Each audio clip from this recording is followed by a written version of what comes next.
Right, guys, go on. Let's go. Let's go. Let's go. My nose is just thingy, man. It's doing my head in. Hold on. Clear all these. Clear all these. Clear all these. Clear all these. Right. Click the link. Do. Right. Let's go. Number on the screen. Who's coming in? Let's go. Let's go. Whatever you want to talk about, whatever subject you want to talk about, whatever questions you want to ask, let's just do it, man. What does that say? What do you want? What do you eat for breakfast and dinner? I don't really eat breakfast, brother. I'm eating like once a day right now. So I'm dieting. Cottage cheese, Rivita, peppers, onions, scrambled egg, things like that, brother. So yeah, I'm just dieting at the moment. And then once I've dieted, then I'll get back in shape. And then I'll jump on. If you want to jump on, text me.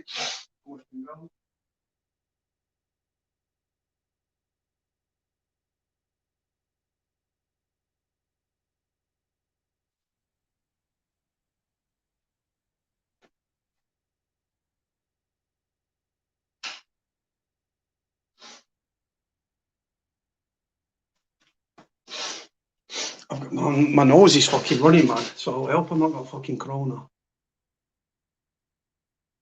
You need some Sudafed? I've got some. Man. I've got some nasal spray. Don't worry about that. Love your flat. Very, very tidy. It's a shithole, but I do keep it tidy. You cutting down? Have I got to go weight? No, brother. No, just I want to get skinnier. It's not really hard. So when I entered prison when I entered prison 4 years ago. When I entered prison a couple of years ago, I was weighed and I said, about 18 stone.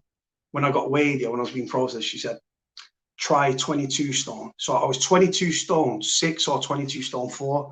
So yeah. But I'm not a fat person, and I don't mean that in a disrespectful way. But I'm not a fat person. I'm not like, genuinely, I'm not like a big lad or anything like that. Hold on, try and find what I mean. Hold on, let me find it. My nose is proper running, so I hope I've not got the corona. Let me find it. I hate doing this. I hate looking down when I'm trying to do a live. If anyone wants to come on, right, hold on. Yeah, man, send a link. Happy for that. Yeah, there you go. Sent a link to one person. My nose is proper like stuffy. Let me find these albums. Yeah. Oh, let me find it. Yeah. Where is it? Right, so that was back in the day. That was back in the day. And that is also back in the day. So stay there. Hold on 1 second. Going on, brother? You all right? Yeah, man. Yeah, man. I can't hear you, brother. Can't hear you. Can't hear you. Can't hear you. No sound at all, brother.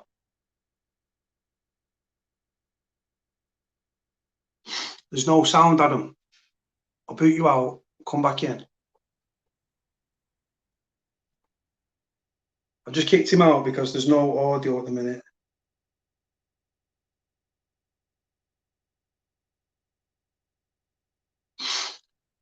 Adam, you need to try and come back in, my brother. It's there's absolutely no audio at all on that.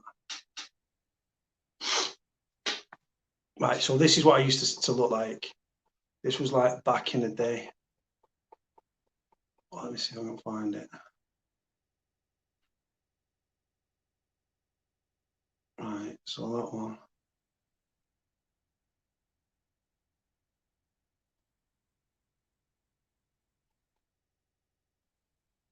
And that one. Right, so I'm going to show you a picture. This is when I used to bodybuild. Right, this was very early on. I didn't used to take pictures of myself. But this is what I used to look like back in the day. Right, as you can see, I've still got that tattoo around there. But that's when I used to be in the gym all the time. I got into proper shape. That was like just stingy there, but I did get into better shape than that. You can see there, like, I got into better shape. I got a lot more ripped. Well, that's what I used to look like. And then, hold on. And then I was like that. So that's when I was like in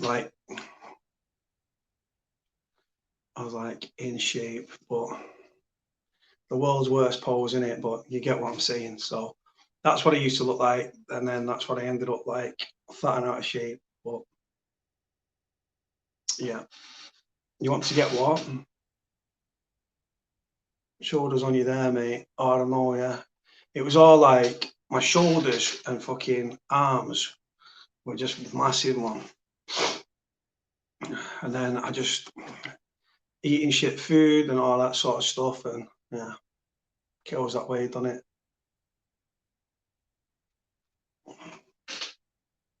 So let me just message thing back.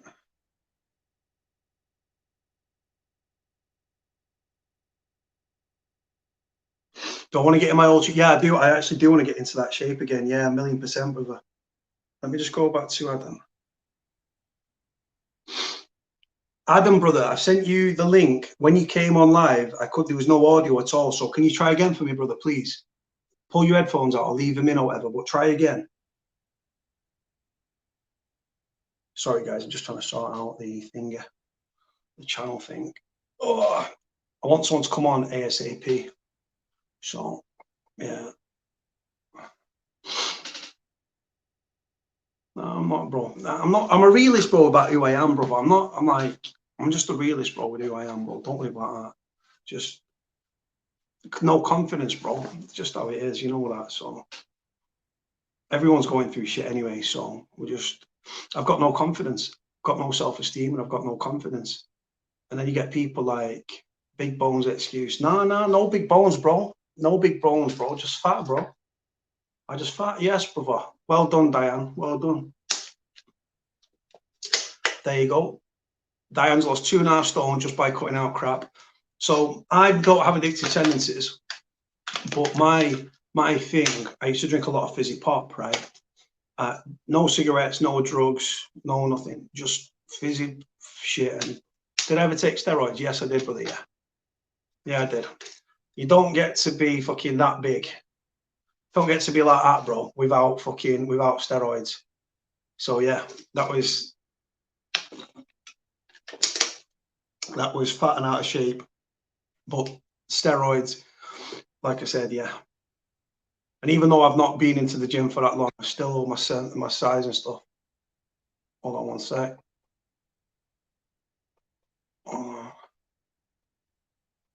Yes, brother, you in? No audio. None.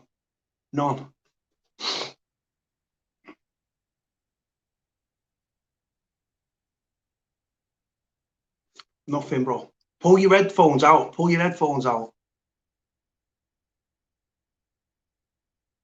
Nothing at all. Hold on. Knocking back out. Hold on. Knocking back out. Kick. Hold on. Kick.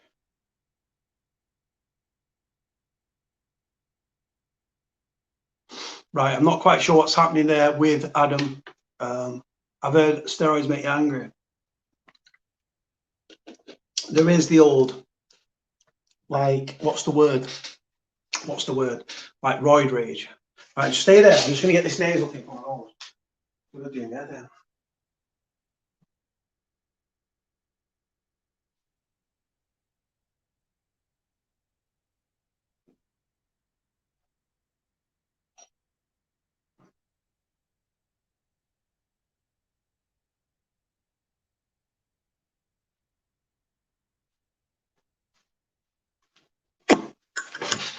So, hold on. Just in case any dickhead thinks it's a drug, it's a Sinex Micromist.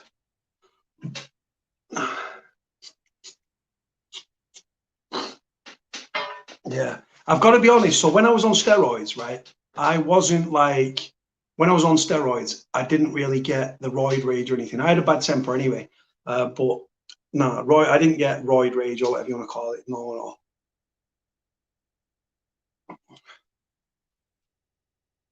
Yeah, Chris Benoit. Yeah, steroids only make you snap if you really naturally aggressive. I've heard. I was naturally aggressive, but I don't know. What roids did I do? Fucking hell, bro, you're asking me a question now. You're talking about back in the day. So I used to be on like gold, is it gold top decor, sus and decor and all that stuff. I never went on growth hormone. I used to get offered like 110 IUs here and there and stuff like that. But no, never. I didn't. Just sus and decor for me. I didn't really go on anything else. Then I used to have to take naps. Are they called naps? Because you get bitches. Because you're producing so much testosterone, you can actually start to develop like breast tissue, and you got to take nabs to behind your nipple and stuff. You start getting like thingy tear. But yeah, I want Adam to come back on, man, but his audio is not working. Yeah, Adam, try again, brother. Try without your headphones. I don't know what's going on with your phone. Try resetting your phone or something and start again, because it worked the other night for you. I'd love to get you back on, brother. Hold on, try it again. Here we go. Right, here we go. Got you. Is it on? Can you hear me now? Yeah. What was the problem? Was it your headphones? I haven't got a clue, brother. I don't know. Yeah, man. When I came on before, I was just explaining about the little group thing that we've been doing. Yeah, what do you reckon to this little WhatsApp group, bro? Yeah, I've been on it today. Yeah, looks good. You know, I've got a friend that's going through a pretty mad withdrawal at the minute. You know what I mean? There's a few people jumped on and said, "Yeah, look, listen, if he needs a bit of help, you know, this, that. There's, you know, there's a nice bit of information on there. People looking after each other." And how long's it been on a day? I set it up about 2 o'clock this afternoon, bro. The thing is, there's like Andy's there. Andy's commenting. There's some great people, people that suffered addictions, mental health, social services, growing up in care leavers, prison, addiction, people that got addicted to prescribed medication, people that suffer with mental health. And what we're doing, you've seen, right? So whilst I've not been on it, there's probably in excess of 400 messages that I haven't read just from the group chat. Yeah, I can imagine, mate. I can imagine. You're pretty popular, mate. That's why. No, it's not. No. All it is, bro. Oh shit. All it is. Everyone's suffering, bro. And do you know what? Yeah, the channel was originally about. Go on. No, I know. Yeah, I see the pain that people are going through on their messages, and it's awful because I've been through it. I'm out the other side now. You know, I've done it. It lasts for fucking ages, Cody. When you're coming off that methadone and heroin, honestly, mate, it takes 6 months to a year for you to get right. You know. Yeah. So go on, brother. So I need to apologise to you on camera. I did it personally. No, you don't. No. I just want to. No. Right, because the other night when we were talking, me, you, and Clint, I've never suffered with addiction, brother. Right, but my sister's an alcoholic. My father's an alcoholic. But addiction's addiction. But you and Clint was chatting. Now I thought the kid that I brought on the screen, Mr. Adam, every 2 seconds with his L'Oreal advert, right? Now he's a nice lad, and I'm not here to take the piss out of him, but bringing him on, I thought he was somebody else that suffered with addiction. I got him mixed up with somebody. I put him into the chat, and he interrupted the flow of the conversation, so it sort of fucked me. And then he was in, and he was an international gun runner, according to what he was saying. No, I saw it today. I watched it back and seen what come of his comment with your man, what's his name, PD Bullies, Purple Diamond Bullies. He's fucking out. He's funny. He's a good guy. Seems like a good guy. Yeah, man. So let's go back to we didn't get your full story out. So can you start back in the day? What was your upbringing like and all that, just so people are aware? Oh, mate, I was born in '81. So you can imagine growing up through the 80s, it's fucking hard. It was a hard life back then. Margaret Thatcher took our fucking milk. from school. You know what I mean? You know, school, like, you got milk at a break time, stuck that away.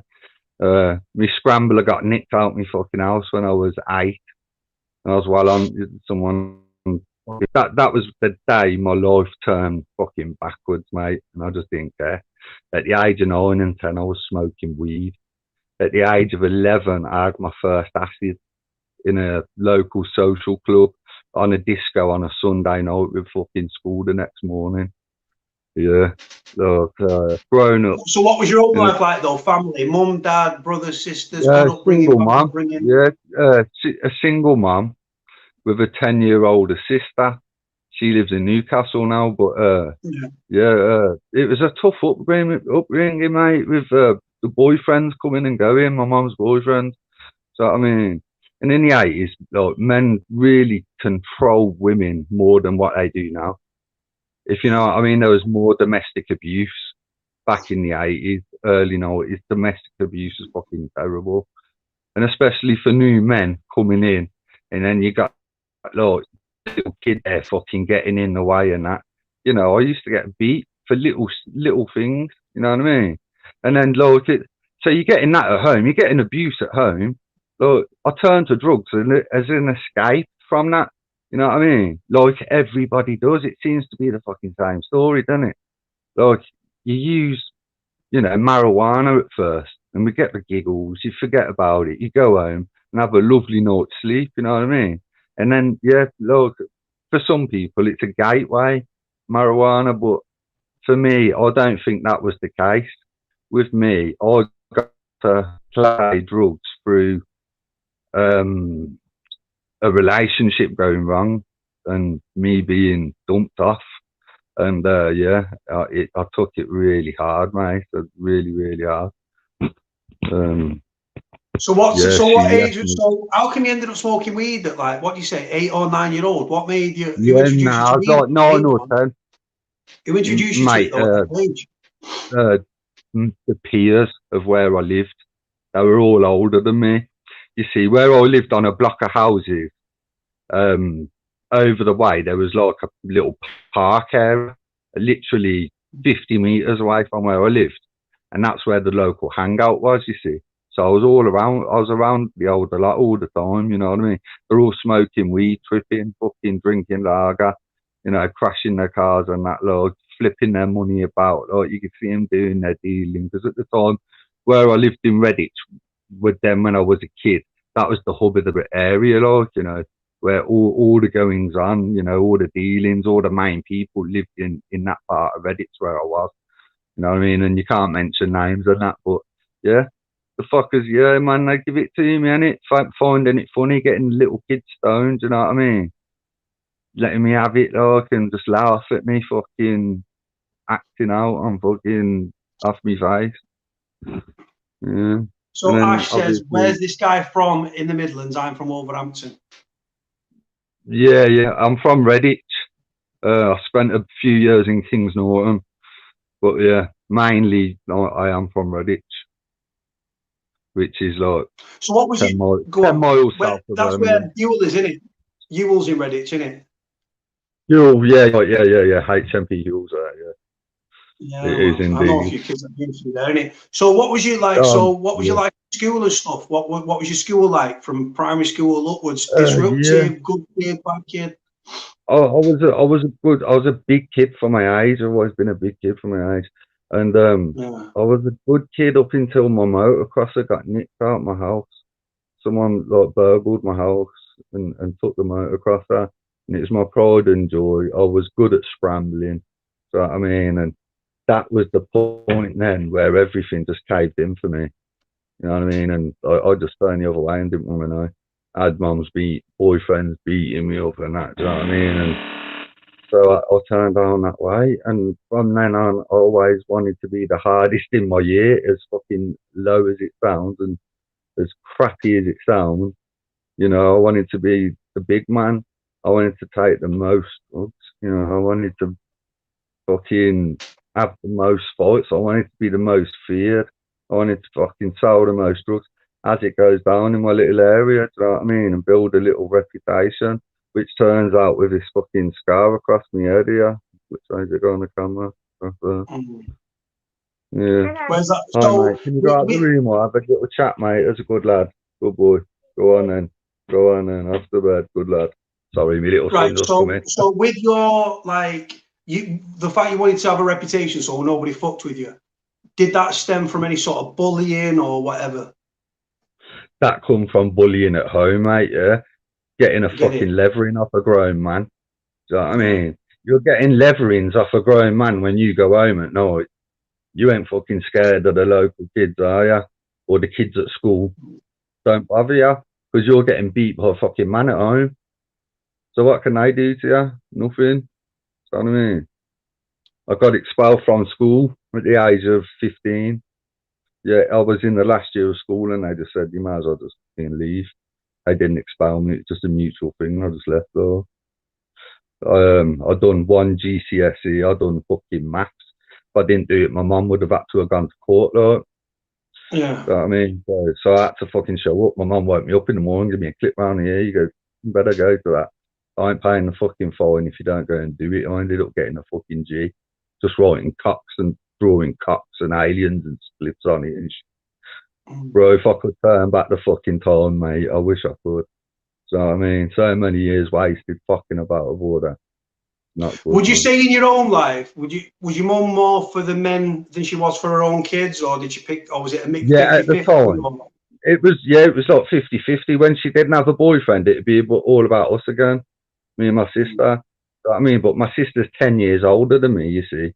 So by the age of I'm 6, 7, 8, she's already married at 17 and left home.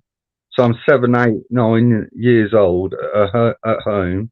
Do you know what I mean? Getting fucking battered by my mum's boyfriend. And yeah, when she had a boyfriend, it'd be all about him. Do you know what I mean? But yeah, that's the past. So since we moved away from Redditch, so it's been better. My mum had meningitis when I was 13. She got meningitis and nearly died. Yeah, mate, I was having to get myself to school. I weren't going to school. So I mean, luckily no social services got involved or anything. I managed to fucking do about 2 months with my mum in hospital and me on my own. So who was your role model growing up then? Who did you look up to? Because you didn't have that father figure. Because this guy, Use a kiss and go to bed. Use a kiss and go to bed. Go on. I love you guys. Yeah, my idol growing up, Frank Bruno, mate. Definitely boxers. Mainly Frank Bruno, Nigel Benn, Joe Kawasaki. You know, when I was younger, you know, used to like look back at Hagler, Hearns, Leonard, all them. Yeah, got into boxing at about the age of 11. But who was around you? Did you have I mean, in your life? I mean, you had your sports icons, but did you have a nana, granddad, an uncle, someone that took you under the wing, someone that you looked up to, someone that you like? Or yeah, like your mum was obviously with guys and go on. Yeah, my nan, yeah. When my mum was in hospital dying and that, she's in a coma, and thank God she didn't die, but my nan had come round knocking the door and I died. You know what I mean? So I was 13 going 14 and I wanted to be fucking doing drugs with my mates in the house. Do you know what I mean? So she'd be knocking the door. Adam, answer the door. Answer the bloody door. I know you're there. You know what I mean? She didn't have a key, so she couldn't get in. So I just used to hide from her. Eventually she'd go. So I mean, it was just like, that was really weird. It was really weird. And then going in to see my mum when she come round, she was coming round from the meningitis. And she was looking at her fella more than me, kind of thing. And that hurt even more, man. And I got off the fucking bus, like, met me pals and dropped the fucking acid straight away. Straight after. Was that, so you, from what you've said, you were taking the drugs to sort of, as a coping mechanism for your own life sort of thing, for what you was going through? Yeah. Basically, yeah. Definitely. It's fucking mad, isn't it, bro? So what was your, at school that you said you end up getting kicked, but more or less just an agreement. We don't want you, you don't want to be here. Yeah. I wasn't doing any work. I was disruptive in the class. You know, I was fighting all the time. I think they only kept me in school that long is because they knew what was going on at home. Do you know what I mean? Coming to school and that, they knew I was a bit of a fighty one. You know what I mean? They knew I was a bit of a one because my fucking headmaster at the time took me to one side, like in year 8, the last year of middle school, and he's like, "Look, you're the fucking biggest lad in the year now. You know, you've got some fucking, you know, you got to live up to certain things and that." And I didn't know what he was on about at the time. I really didn't have a clue. But what he was actually on about is like keeping the place in order. Do you know what I mean? And you know, with the bullying and that, though, I'd stop bullying, mate, because I'd see the look in people's eyes as I was bullying them, and you'd feel their pain, mate. You know what I mean? And I was a bully mainly because I was getting bullied at home. So my missus has just come in the room. She's due to fucking have our little girl in 2 weeks' time, so she's just gonna hop up onto the bed. It's still all right to talk, bro. Yeah. Yeah, it's good to talk now, mate. And So go on. So when was you? So like, when did you first come to the attention of the police and stuff with what was going on, like with what you was involved in and stuff? Yeah, about the age of 9 or 10, after me scramble, I got nicked the first time. I nicked a lighter off my mum and went up the backwoods, and it was the middle of summer. And we found a mattress in this woods, yeah, and we started ripping out the insides, and it was an old horsehair mattress. Do you know what I mean? It's like that kind of horsehair stuff inside. And I lit it, didn't I, with the lighter, and it's just all gone up. It's burnt the trees above it. It's burnt a whole bloody fucking wood by our house, hasn't it? And of course, all the neighbours have seen me running off. So my mum's had to take me up the police station and that, look, and he's fucking, I think it was the desk sergeant or whoever, stuck me in a fucking cell for 10 minutes, look. I started bawling my eyes out, so I was only like 10 years old, you know what I mean? Telling me off for fucking nicking my mum's lighter and like, having to cause like 6 fire engines to come out and put out the fucking blaze, the whole backwoods going up. I only wanted to make a little fire. You know what I mean? It's just turned into a massive disaster. A fucking nightmare. From fucking one blunder to the next, like, you know. So how many arrests did you get from the age of like when your scrambler was stolen to like 15, 16? How many arrests? How many times have police spoke to you? Arrests, things like that. Loads, mate. Before the Asbo come in, anyway. The police were always coming to my house. The one time I got in from school, one of my pals was living with me at the time. I was maybe early teens, and we got in from school, yeah. My mum started clipping me, like fucking busting me around the head. I'm like, what's going on? What's going on? She's gone, there's a fucking letter on the coffee table there. She got in from her part-time work at the local fucking packy shop, the local corner shop. And, yeah, basically, she's got the old bill have let themselves in, haven't they, and searched their house for stolen property. Things like that, mate. Always getting harassed, never getting nicked for nothing. It's just always the old bill knocking my door every time something happens. You know what I mean? Someone's just asking me, Luke Sterling said, what was you bullying people? How was you bullying them? What did you do to bully people? Well, mate, for cigarettes, like bullying people for cigarettes at school and that. You know, if you don't give me a cigarette, like, I'll give you 10 kicks up the arse, 5 throws in the stingers, and fucking 2 dead arms. You know what I mean? For every fag that no one don't give me, you're going to get chucked in the stingers 10 times and fucking kicked up the arse 10 times. Do you know what I mean? Stuff like that. Really abusive, horrible shit. For fucking what was your attitude like towards the police then? Like growing up, you had anti-establishment, hated them. Yeah, fuck the police. Yeah, I was fuck the police. Yeah, until they twigged me up one day. Until they absolutely come down, landed on me and wrapped me up. You know what I mean? And after that day, just always stuck out my arms and gone to nick me. You know what I mean? So I ain't fucking with them. They come my bandit, mate. They're gonna take you down. You know what I mean? If you show any signs of resistance to arrest, mate, they're gonna fucking land hard on you. And what's the point of all that when you can just fucking go? Do you know what I mean? I know some people have got different views on it than me, but that's my view anyway, from being fucking twigged up that one time and having knees in me back. You know what I mean? Elbows in me fucking cheek. You know what I mean? I thought after that, every time I get nicked now, man, I'm just going to ram myself in if I need to. or just fucking if I get a knock at the door, it's the old Bill. They want to nick me, take me, and it just take me.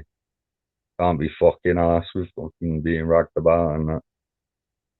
No point So in what it. age did you leave home? What age did you leave home? Fucking late, mate. I left home late because of my drug problem. You know what I mean? Me heroin dependency. Like mid-20s. Till I met my eldest son's mum. Yeah. Fucking trying to maintain a habit by selling bits of gear here and there. You know what I mean? I've never been one for fucking shoplifting. I'll go and turn dealers over. I'll get a couple of lads together. We'll go and wrap up a dealer somewhere, though. You know what I mean? Do that, mate. Was you after the money? Was you after the drugs? Was you after both? For it. Pardon? So when you was doing this, when you was going after the dealers, right, with a group of lads, what was you just after the drugs, the money, everything? Yeah, everything, mate. Everything. Yeah. I don't even care if they see my faces now, man. It's years ago now. So, just want to make a point. But listen, I've never pissed on my own, sat on my own doorstep, like. But allegedly, yeah, with all this fucking shit I've done, man. Fucking, you know what I mean? Like, I allegedly had someone over, in the northeast, and they ended up in a canal and that, and yeah, and that didn't happen. But I just want to make the point to because there's little fucking rats that watch this channel, and the police watch this channel. We know this because PD Bullies was spoken to. This what you're talking about. Just want to ask you a question. This is all in the past. We're talking past tense. Yeah. I'm not. Yeah. I'm talking. Anything that I'll say is something I've been nicked for, and charged for. You know what I mean? Yeah. You're talking about past stuff. You're not involved in criminality anymore. Nah, not anymore. I'm a family man. Mate, I'm trying to make it as a fucking rapper, to be fair, at the minute.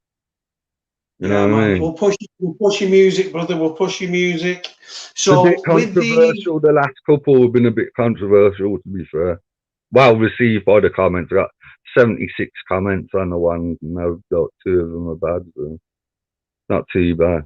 Got 5,000. Talk about your music, brother. Talk about it. I'm going to go on. Speak about your music if you want. Talk about your. Is that so? We'll just ask the question. So, how do you? Where do you get your enjoyment? What are your hobbies? What are your interests, brother? Yeah, I love football, motocross, just like the next man. I don't drink much. I stay in a lot with my missus, man. I stay in. I smoke too much weed than I should. Getting the house ready for our baby that's coming. We still haven't thought of a name for her yet, either. She's due the 3rd of November. So, yeah, getting ready for the new baby, really. No.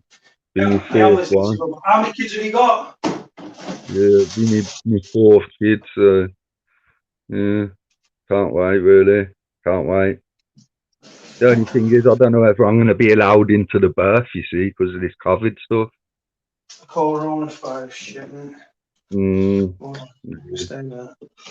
So, right, your music. Go on, let's talk about your music, brother. Yeah. I started a YouTube channel about maybe 4 months ago. It's just me doing freestyle raps. Marshall Schmurder, just doing it under that name. How are you spelling the Schmurder? Just SH in front of the murder? Yeah. It's like the rapper that got nicked in fucking America, Bobby Schmurder. I don't know if you've heard of him. Bobby Schmurder, but yeah, a bit after him, mate. Yeah, he's quite lit, to be fair. Yeah. No, the music thing, all as I'm doing it is through an app in my phone and then rapping into my headphones. So, like, the quality ain't so good. Do you know what I mean? I've only just started it up and that. But I've got invited to the studio soon. You know what I mean? I got people using my music. There's an actual rapper called Bobby Schmurder, but your channel's not come up. So how are you spelling Schmurder? SHMURDER,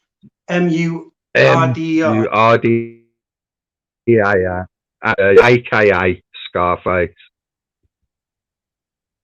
Oh, no. Yeah, Marshall Schmurder, aka Scarface. One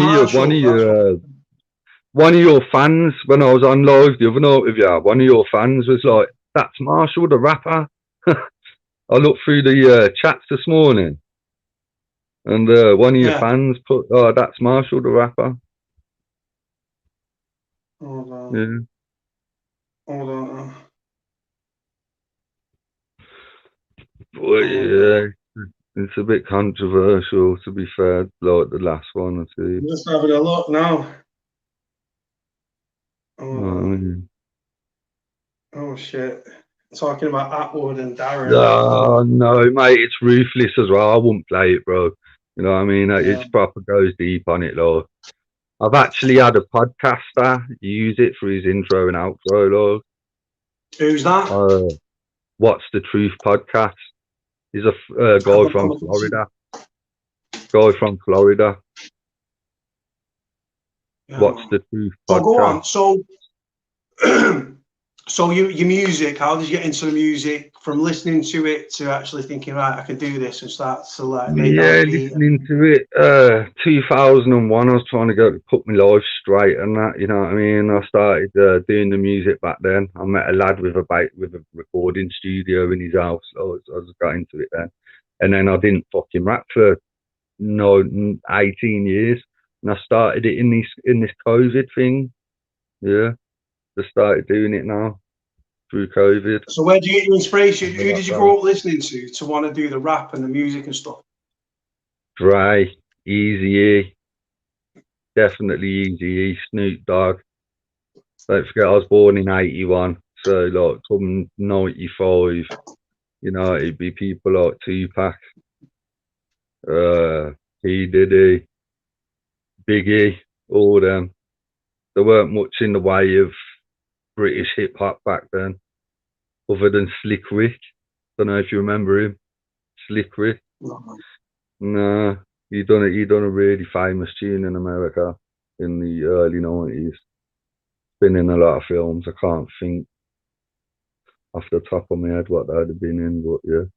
And then later now watching people like flipping see Wiley progress and Dizzy Rascal from like the early 2000s, from coming from nothing to where they are now. Like, you know, the godfathers of grime at the minute. You know what I mean? Yeah, well, Wiley used to actually follow me on Twitter. We used to interact with each other on private message, me and Wiley. He actually floats between Manchester and London, doesn't he? I used to chat to him. I used to inbox and stuff. Never met him. We never end up linking up. He's a good bloke, but he's a bit switchy if you don't know. Yeah, you know, he's very like most celebrities, people that have been as well, like, but like with people with past behind them. Do you know what I mean? You know, like yourself, like me. You're wary who's watching, who's going to be about. You know what I mean? You're always wary. You know what I mean? Definitely.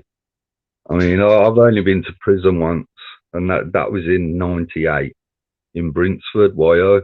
I mentioned it last night, the other night, and yeah, I haven't been as deep as you have, Cody. To be fair, but you know, I've seen strange ways, mate. It looks like a fucking daunting place, that place.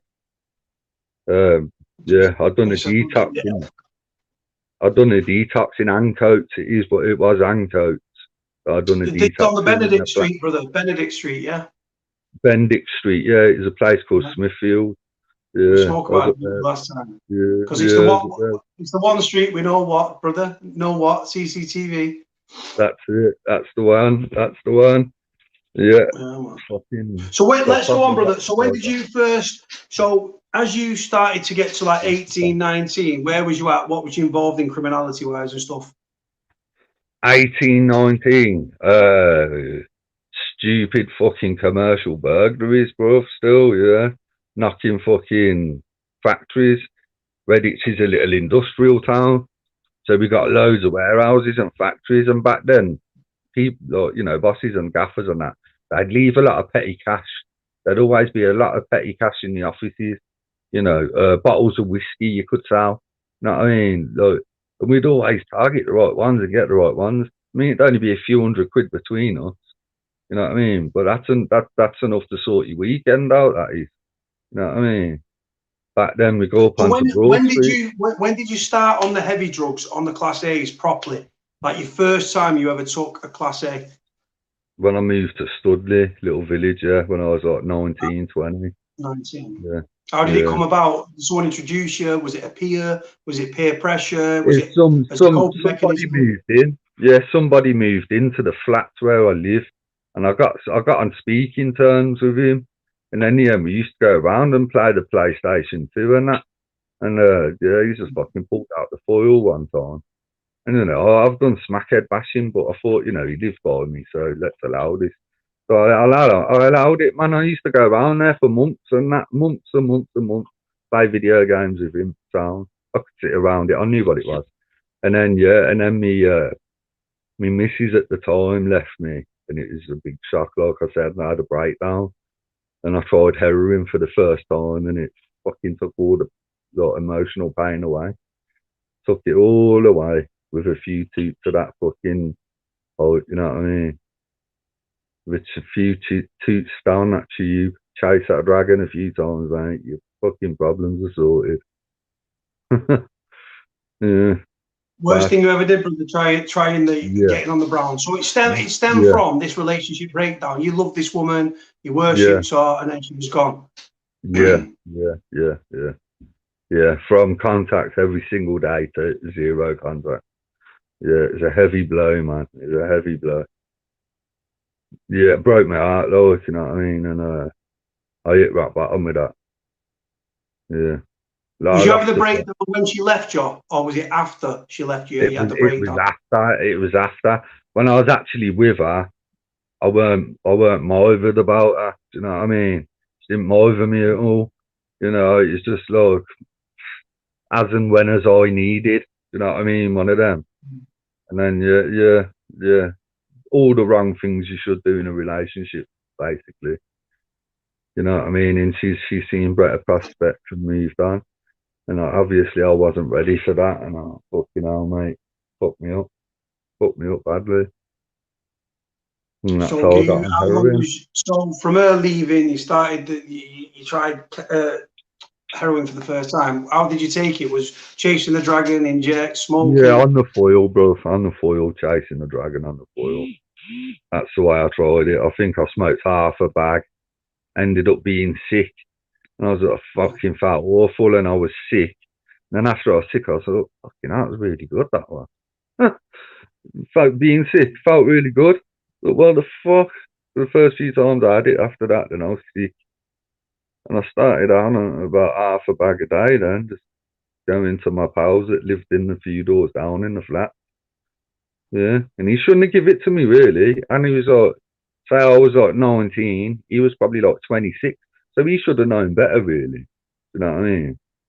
He should have known better and not gave it to me. But I was 19, I was a man myself. You know what I mean? I'm my own man. Yeah, but when but you can't defend that. When you're down, brother, if this kid liked you, like, listen, I know people, even socially, bro, that when I was doing bits, that thing, and I was involved in the drug trade. I'm not going to say, yeah, well, yeah, you can have a fucking some of this for free.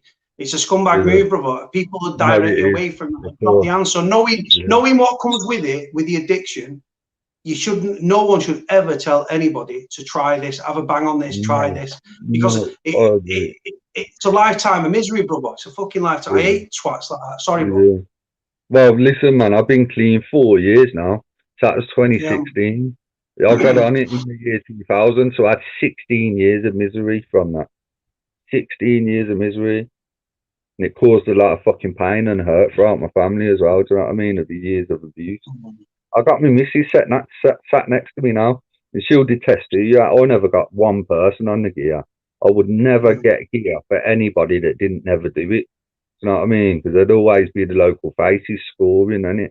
And then someone would get blacklisted, so you'd fucking score for them, wouldn't you? Do you know what I mean? But I'd never give it to anybody that's never had it before, having been in my shoes and known what it's fucking like. Do you know what I mean? Yeah, you're right, Cody. 100%. Fucking scumbags, mate. How long was you on the Class A's? Did you end up on the white at all, or just the brown?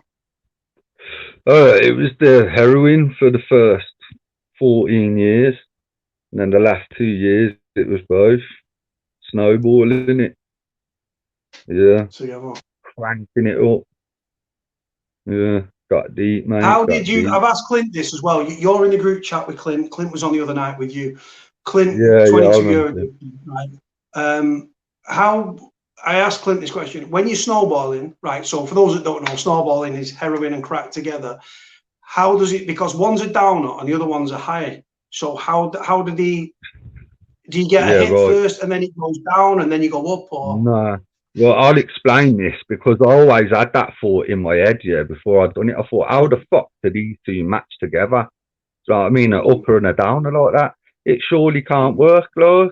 But nah, like, you have to hit. As soon as that plunge has gone all the way in, you get such a rush. You get such a lovely rush because you're getting the rush of the heroin and you're getting the rush of the crack at the same time. And then you start gouging out a bit. And then you'll perk up from the white and start chatting and then gouge out. And it's an up and down roller coaster with it. And it just feels really nice. Do you know what I mean? Yeah. See, I can talk about it freely now and not be bothered about it at all. You know what I mean? And be open around it. And it was only a few months ago I was around people that was doing it, though. You know what I mean? I just found myself in a situation in a flat in Brum where certain shit started going on and that, and it was going on around me. And I was like, to me, pal, I was like, yeah, fuck this, man. Let's go. You know what I mean? I don't want to be around these sorts of people. You could have relapsed, bro, that night. You could have relapsed that Yeah, night massively. but when I was in Manchester, Cody, I was determined, bruv. I was determined. That was my last chance, bruv, in 2016 when I went off to Manchester. Yeah, that was my last chance with my missus, my family, everybody. I'd have lost a lot if I'd have fucked it up there.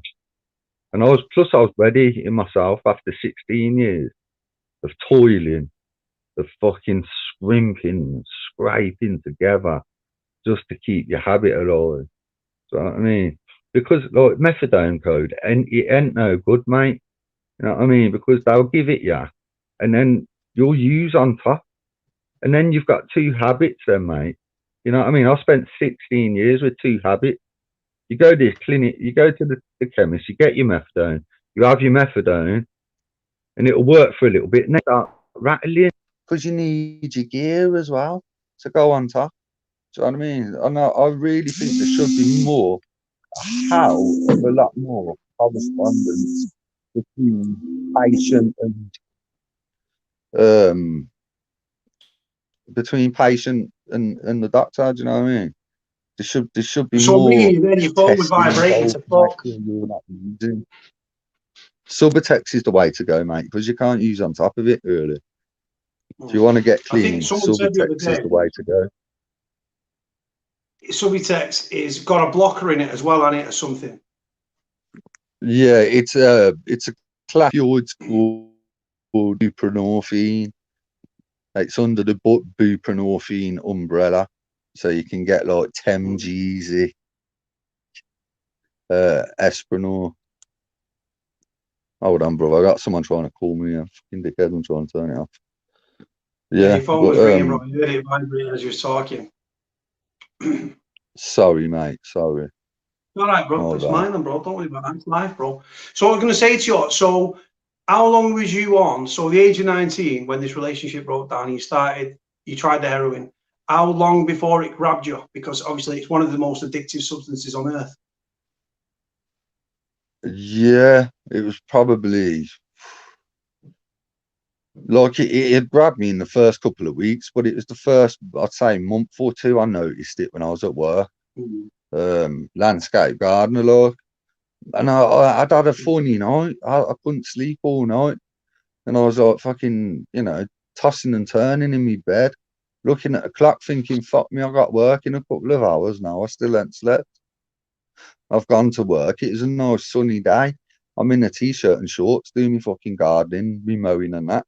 And I'm fucking sweating profusely, freezing, thinking, what the fuck, man? Do you know what I mean? Swear, went to me pal, mate, I'm fucked out. I got a flu or something. He's like, nah, mate, you're rattling, you are. Like. I was like, you joking? Nah. Like, so I had some more, mate. Yeah, took it away, look. My first rattle that was. I always remember it, look. But like I've heard someone say on your channel before, and it's dead right. The more rattles that you do, the harder it bloody gets. By far. Every single rattle that you do gets harder.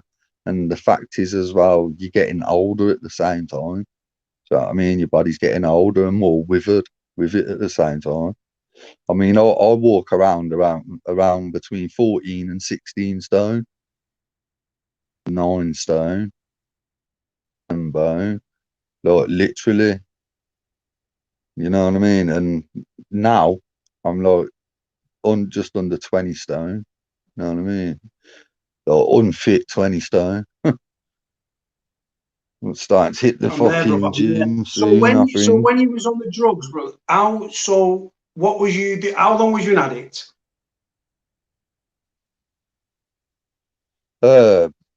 Well, today I'm still an addict, so 20 years, but 16 years active. Oh, I didn't know you were still on it, bro. Sorry, years. I didn't know you were still in the grips of it. Nah, mate, I've been clean 4 years. It's my teeth are fucked, Cody. That's why I look like head, bro. I've got You just said then, though. I said, how long was you an addict? And you said, I'm still an addict. Rapping. No, but I said to you, how long have you been an addict? And you said, well, I'm still an addict. Yeah, because you'll always be an addict, mate.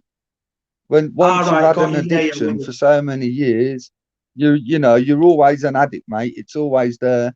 You just got to suppress them feelings, ain't you, from time to time when you get them, you know. Right, I mean, I don't get the urgings and cravings anymore, but I've been told through, the groups that I've gone to, the sessions I've done in detox, that it's always going to be there. You're always going to be an addict. I don't really look at it like that, but I suppose it's some kind of way of presenting it to you. I don't know. I don't know what. Yeah. But no, I'm not actually an active addict. Hold on.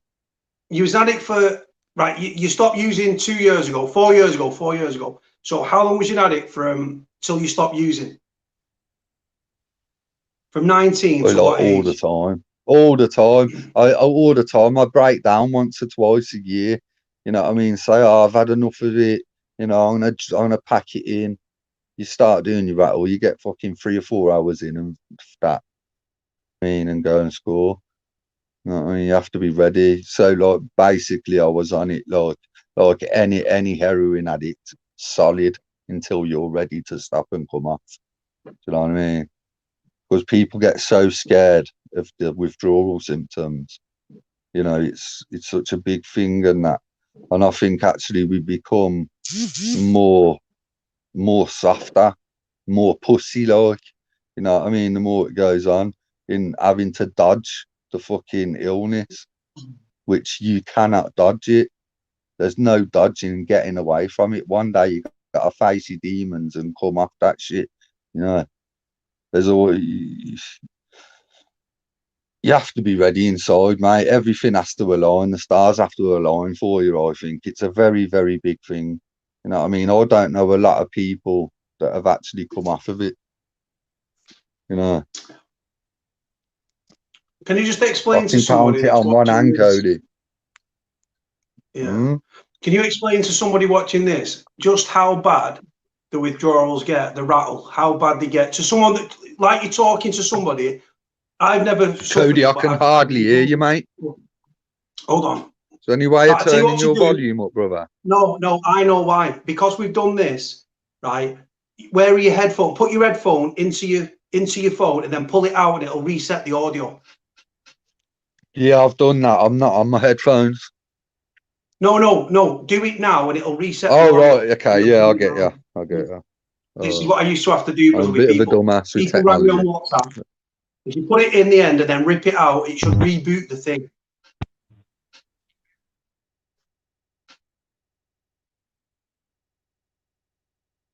No. Pull it out. Can hear you now. Yeah. You should be able to hear me loud. Bro. Yeah, you are now, mate. Yeah, right. Yes, I told you. Yeah, it has, mate. Right. So listen.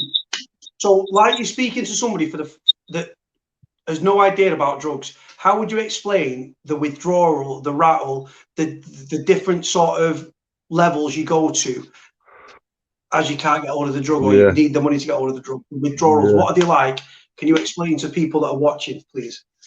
Yeah, with me, I'd always time it so I'd have my last hit at night if I was going to try and get off it, or if I couldn't get nothing the next day. So I'd have my last hit at night, about 10 o'clock at night, and then go to bed. Now, as soon as you wake up in the morning, between 6 and o'clock in the morning, you wake up wide awake. Your nose starting to run a bit. You're feeling a bit, how can I say, like, kind of like ants or termites under your skin, almost like your skin's writhing. You know what I mean? And that's the first 10 minutes of waking up. And then you fucking 15 minutes later, you'll be on the bog, passing your bowels through, on and off the bog, sweating after about getting up. And then an hour and a half, 2 hours into it, you basically being sick. You know, you don't want to walk, you don't want to lie down, you don't want to sit down, you don't want to get up. You know what I mean? It's like you're in a pool of sweat. You're stinking with toxic, horrible sweat. It's freezing, lashing down on you. It's horrible, mate. It's a fucking, like, there's no escaping it as well. Like, that's how I got into prescription pills, is trying to prevent rattles. You know what I mean? It's like using symptomatic relief, they call it. Do you know what I mean? Like, taking fucking valleys to try and balance it out and not make you feel as bad. But to describe it, it's hard to describe. So, I don't know if you know what this is, but the cotton flu in America, they said it's it's a lot like that. It's just, it's not only that, you've got you've got the addiction mentality in your head as well, telling that you want it. You know what I mean? So you got the demon in your head, and then you got the fucking aches and pains in your body. You know what I mean? So it's a hard thing to come through. In ways of explaining it, how can I explain it? It's like, like almost like your skeleton wants to jump out your skin. It's so, like, you get full of energy, you get energetic, and then you get proper lethargic straight away. You know, it's just constant flushing, hot, cold, hot, cold. You know, there's fucking, it's just it's a nasty way to be. Your head's all over the place. You're emotional. You know, you're going through all these rattles. The numbness is going from the heroin, and all the bad things that you've done wrong starting floating through your head now, because you're feeling like shit. You know what I mean? And everything that you've done bad, and then when you've gone through that situation, if you're that way inclined, you're gonna go out and you're gonna try and fucking shoplift, or you're gonna do something to take the pain away. Do you know what I mean? Yeah. In my case, most of the time, I just used to rattle it out, mate. I just rattle it out until I got a phone call that someone was ripe for the taking, or fucking, you know, or I could just go and score off somebody and just take it and walk off. Do you know what I mean? And yeah, I was a big pussy, Cody, when it come to my rattle, mate. That's why I had to go away and do it. I'd have never been able to have done it at home. You know what I mean? It was, shit would have always been too close. I thought, you know, I've got to get out of my house. I couldn't do rehab. Rehab's 3 to 6 months long, and I've got kids, mate. I don't want to be away from my kids for that long. I know I want off it. 2016, I knew I wanted off it. I got my date to go to Manchester, and I carried on using right up to that date. You know what I mean? And then got on that train in the morning, went to Manchester, and yeah, done my rattle. The rest is history. And around people that are injecting as well in the detox centre, you're getting drugs thrown over the fence. Hold on, people were injecting in the detox centre. Yeah, yeah. But the mustard. What's the point of being in a detox though? Aye. Right, let me do me thing with the headphones again. It's gone quiet. Again, if it resets it, bro, if someone tried to ring you, put it in the thing and pull it out again. It'll reset it again if it's quiet. Do it again, bro.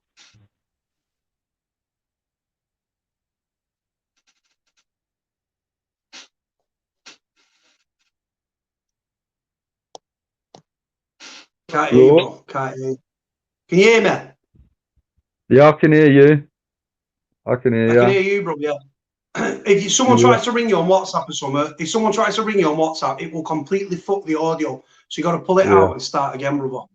But yeah, so like, what was you doing, bro, to get the drugs? What sort of things were you doing? Me, I was lending money off people and selling cannabis resin.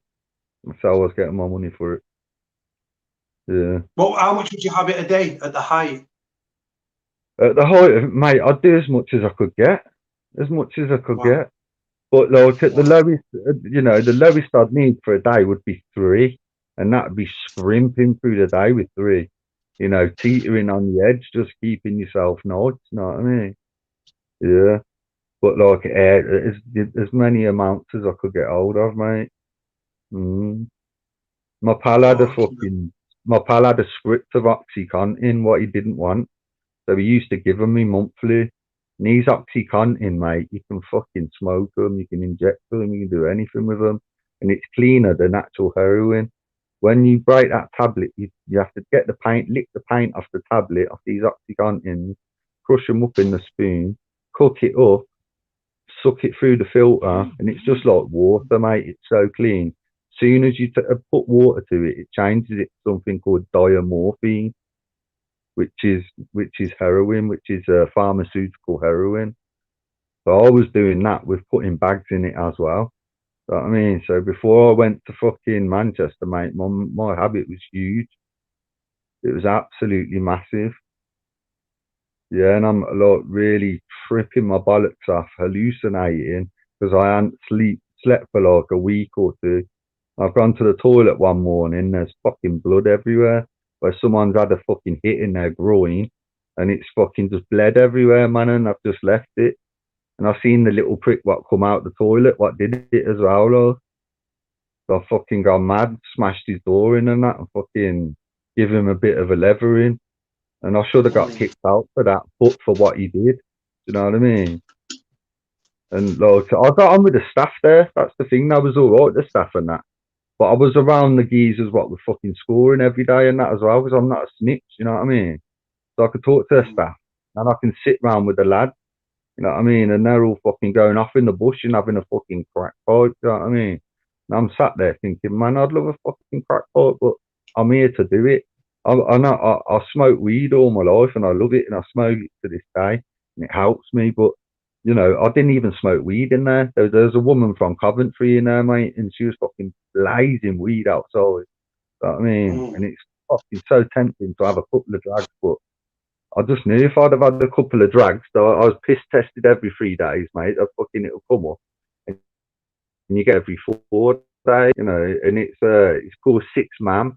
You can't get away from it, Lord. You know, they can tell what you've done when you've done it, and that. Do you know what I mean? They can tell what you've done at basically round about what time with these tests now in the detox centre. So I left everything well alone. I couldn't be fucking arsed with drugs. It was a terrible place. Manchester people were lovely though, I must say. All of them, everyone that I met up north were fucking ace. So, yeah, good people. Greatest city in the world, bro, for me. I love it. What I was going to say to you, Ash has asked, and also Steve Dunham, you've asked if you've ever tried spice and what are your thoughts on spice? Yeah, actually, yeah. When I come out of rehab in 2016, I got home from Manchester, and I still weren't sleeping because 3 weeks and enough. You know, 3 weeks was just enough for me to get right enough to go home and be okay in front of my children. Do you know what I mean? Yeah. So I've done that, and I'm not sleeping. So I've gone and got me some fucking, we call it mamba around here. So I've gone and got myself a 10 bag of mamba, and I've used that to sleep. So this was 2016, owning mum, when it was still legal, you know. And it was in all the front shops and head shops in Manchester, the mamba and the spice. Yeah.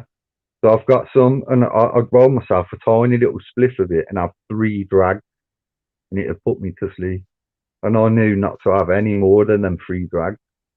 You know what I mean? But then, one day, Johnny Big Bollocks, like I think I am, tried a fucking smoking a half a spliff of it, and I found myself on the fucking living room floor watching the clock. I felt like I was going to die. I felt like my heart was going to pump out my chest. felt like my head was going to freak out, like a little sissy baby, and just start, "Ah!" You know what I mean? Like, so I just laid there looking at the fucking clock. And it took 8 minutes for it to pass. It took 8 minutes for it to pass, and I thought I was going to die. And I was watching every fucking second and every minute of that. How Because I'd does it smoked. make when you have that first toke, that first couple of tokes? How did it make you feel, brother? How would you explain to somebody that, if you can explain to Right, someone? And what I'm trying mate, to do, I'm trying to go on. yeah. The closest thing I can put it to is doing butane gas. You know, doing the butane gas, and it makes your voice go all deep. The high is very much like that, like doing butane gas and solvent. It's very, very But much how does it like make that. you feel? How does it make you feel in yourself? Like, is it an out of body thing? Is it just? Yeah, mate. I I don't found know. like with the three drag method, I found it was just like it was very head buzzing, and you'd contemplate your life a lot. You know what I mean? It's one of them ones where it's like, yeah, like it'll put you on a paranoia. You know what I mean? And I can see all these videos on YouTube of people freaking out, and I can fucking see why. You know what I mean? You can see why, because it's strong stuff, mate. And if you don't know about it, and you put the same amount as you're doing as normal weed, and you smoke that as a joint, it'll fucking kill you. It'll kill you, innit? Yeah. What are your thoughts on fentanyl that the dealers are mixing in with the heroin? Well, at the time, I'd have been fucking buzzing. I'd have been buzzing to get some fentanyl when I was on the gear. Yeah, there's no gear strong enough. But it's a scumbag move, because people with lower tolerances will end up going over, won't they? They say all it takes is a couple of fucking granules of this fentanyl to get into a bag. You know what I mean? It's making people fucking go over and die. Yeah. To be fair, it's bad stuff. The way it I comes just to want to make a you. point, Adam. I just want to make a point, right? Whenever we're talking about addiction, there might be people that are watching this that are slowly and gradually taking harder and harder drugs, right? It might be a family breakdown, they might have been abused, sexually abused, raped, whatever it might be. If someone's thinking about taking heroin or crack or any higher drug, or any drug for that matter, what would your advice to be, as someone that's been through addiction, seen what it's cost you financially, things like that, damage to your body? What would you say to someone that's thinking down the line of picking up drugs and thinking drugs are the answer? Speak to a friend that you trust, or someone that you love. Go to somebody that you love or trust and talk to them about it. You know, actually think first and look down the lines. You know, watch back some of Cody's videos, look at various other videos about addiction, and see where that might take you if you're going to start doing that sort of thing. Yeah. But if someone said to you, Adam, you took drugs, so what's your opinion? So what I'm trying to get to is, would you advise someone to do it or not do it? That's what I'm trying to get to. I'd strongly advise someone not to do it. Yeah. Do not go down that path. Do anything that you can to avoid taking any sort of class A's that you're going to get addicted to. You know what I mean? Because it's going to ruin your life. It's going to take your soul. You know what I mean? It'll rip your bones away from you. I don't care who big of a man that you think you are, anybody out there, that you can control drugs and they can't control you. That's fucking wrong, mate, I'm afraid. And I'm afraid 2-3 weeks down the line, you're going to find that out as a big shock. And it's going to fucking hit home then what you've fucking been doing. You know what I mean? Crack ain't so bad. It ain't like it is mentally fucking worse actually, but physically you don't rattle off it. You know what I mean? You don't do a rattle. But heroin is a whole different fucking ball game altogether. Because you've got that mental side like the crack, but you've also got the physical side as well. You know what I mean? But yeah, I would strongly advise not taking class A drugs, because it will lead to fucking incarceration, death, or institutions. you know what I mean, or hospital. The only ways it's gonna fucking end up. You know what I mean? It's very rarely a fucking, you know, a fairy story after being on Class A drugs. Very few make it in the end. Very few make it to say, I'm fucking clean and I'll beat heroin, I'll beat crack. There's a very few people out there that can say that. And for the ones that can, fucking fair play to you, because it's such a struggle, such a fucking hard thing to do. You know, I've been through a very fascinating life with my family, through my mum and nan, my missus, my kids. You know what I mean? Luckily, all my kids were younger then, so you know they didn't get to see. And I didn't live with my missus. You know what I mean? I live with my mum still because my mum lived next door to my missus. You see, so I could keep it all separate in my bedroom downstairs, and it in my mum's flat. You know what I mean? But yeah, eventually, I don't care like how much you think your missus loves you, whatever. You know, there will be a day where I've had enough. I've just had enough of the day-to-day mental and physical in torture. In some cases, you know, people get violent, don't they, to get their money for drugs and that. You know, like me, you know, I'd pester my mum for fucking money for a bag. Do you know what I mean? You know, I'm man enough to say it. You know, I pestered my old dear to the point where she had to phone the police on me. You know what I mean? To get me away. I was a scumbag, Cody. Like anybody that gets on that shit, but I don't care. It will take your integrity away from you. It completely strip you of all morals. You know what I mean? I'm very lucky. I've only been to prison once. You know what I mean? I'm a very, very lucky man. I'm a very lucky man that my missus stayed with me through it all. You know, and believe me, I'm very lucky with the family I've got today, with a new baby on the way. Do you know what I mean? It can be done. It can be done. If I can get off it, people, or anybody can. You just gotta be. You just gotta start getting your mind into shape. Your first steps as an addict that wants to come off it is starting to prepare your life for it. Starting to get your head in a place where one day you're going to get to the point where you're going to be strong enough to kick that habit. You know what I mean? It's all about preparation with it. You know what I mean? Some people can just come off it spontaneously. You know what I mean? Other people need a program. Some people can do it like me, like I did, in your own head, with your own plan. I need to get away for a few weeks, do my detox, get well enough to come home and get on with my life. Do you know what I mean? After 16 years of abuse, Cody, it was fucking more than enough, mate. Honestly, fucking In more that than enough. 16 years, brother, in that 16 years, like you said, so apart from murdering your mum and stuff, what sort of things were you having to do to get? I know you said you borrowed money and stuff like that. A lot of people Oh do yeah, I graft sold and cannabis. like, I like that. what's that? I sold cannabis. Sold cannabis. Just cannabis I and just like started you said, selling borrowed. I was selling like fucking 1.5 to 2 kilos of cannabis a week in eighths and quarters. You know what I mean? It's keeping me afloat and keeping my habit afloat. But eventually, Cody, like everybody, I started getting into more and more debt. You know what I mean? Because it gives me money. So that's, you know, more drugs available, the more money what's round you. You know, the more I'm going to spend and, you know what I mean? And get greedy. Because you get very greedy with it. You know, you're Ever very overdose, brother? greedy, bro. Ever? Nah, Ever nah, OD? nah. No, Why was that? I Just your haven't. tolerance was that high, or what? Yeah, maybe I'm just lucky. I don't know. I don't know now. I've never come close to it. Never. The one time I People that thought, used to go on. the one time I thought I was going to OD, I kept myself away. I kept myself away. I had some gear, and it fucking rocked me, bro. It was strong, man. Stronger than what I'd had for years, and it rocked me.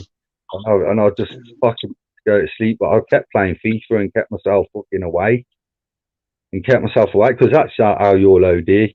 Is you'll fall asleep and your brain reflex to tell you to breathe shuts off, so you asphyxiate in your sleep. and that's the way you OD. You know what I mean? And not a lot of people know that. I think you fucking start foaming at the mouth and all that and fitting out. Some people do have fits, but nah, it's the regular case of it is you're gonna fall asleep and the brain reflex shuts off your breathing. Yeah. And In that 16-year addiction, brother, until 2 years ago when you got clean, what's it cost you in your life, like relationships, family? What's it cost you financially? How much do you reckon you have done drug-wise, money-wise? Oh, mate, hundreds and hundreds of thousands of pounds. Hundreds and hundreds of thousands of pounds. Yeah, definitely. And Well, the biggest thing, what you've said there, Cody, the biggest thing is your family and trust. Earning back your trust. That's the fucking biggest thing in my life, is earning back trust with my family. Do you know what I mean? Yeah, I saw my mum today, actually, to be fair. I ain't seen her for a couple of weeks and that. And I saw she's popped down and actually the kids today, and she's going, fucking hell, I can see you're not on drugs anymore. Look at your belly. You know what I mean? She just knows me, old dear. Yeah. Yeah. Been a long, hard way, but yeah, there's still that thing there, is like, you know, obviously the stigma will stay with you. One sec. I just want you to give some advice to someone that's commented here, right? Yeah, sure. Just be mindful, brother. I don't know who this person is. I don't know what headspace they're in. And they've put that they want to try Valium. What advice would you give to this person, brother, as someone that's been addicted to drugs? I don't ask them why, Cody. Ask why they want to do Valium in the first place. Let me get a background of it first. Why? For me, brother, it doesn't matter what the idea is. I'm not an addict, brother, but my thing is, straight away, someone's like, why the fuck would you want to try that? Yeah, exactly. I don't know why this person wants to try it, brother, but whatever reason they want to try it, there are better ways to deal with your life and problems and shit you've been through than taking drugs. I know that as someone that's never taken drugs, and Adam knows that as an ex-addict as well. Yeah, definitely. In Valium, mate, I tell you what, it's like, it's a nasty drug. It's a nasty drug. It's an organ grinder. It'll batter your liver, kidneys. It'll batter it.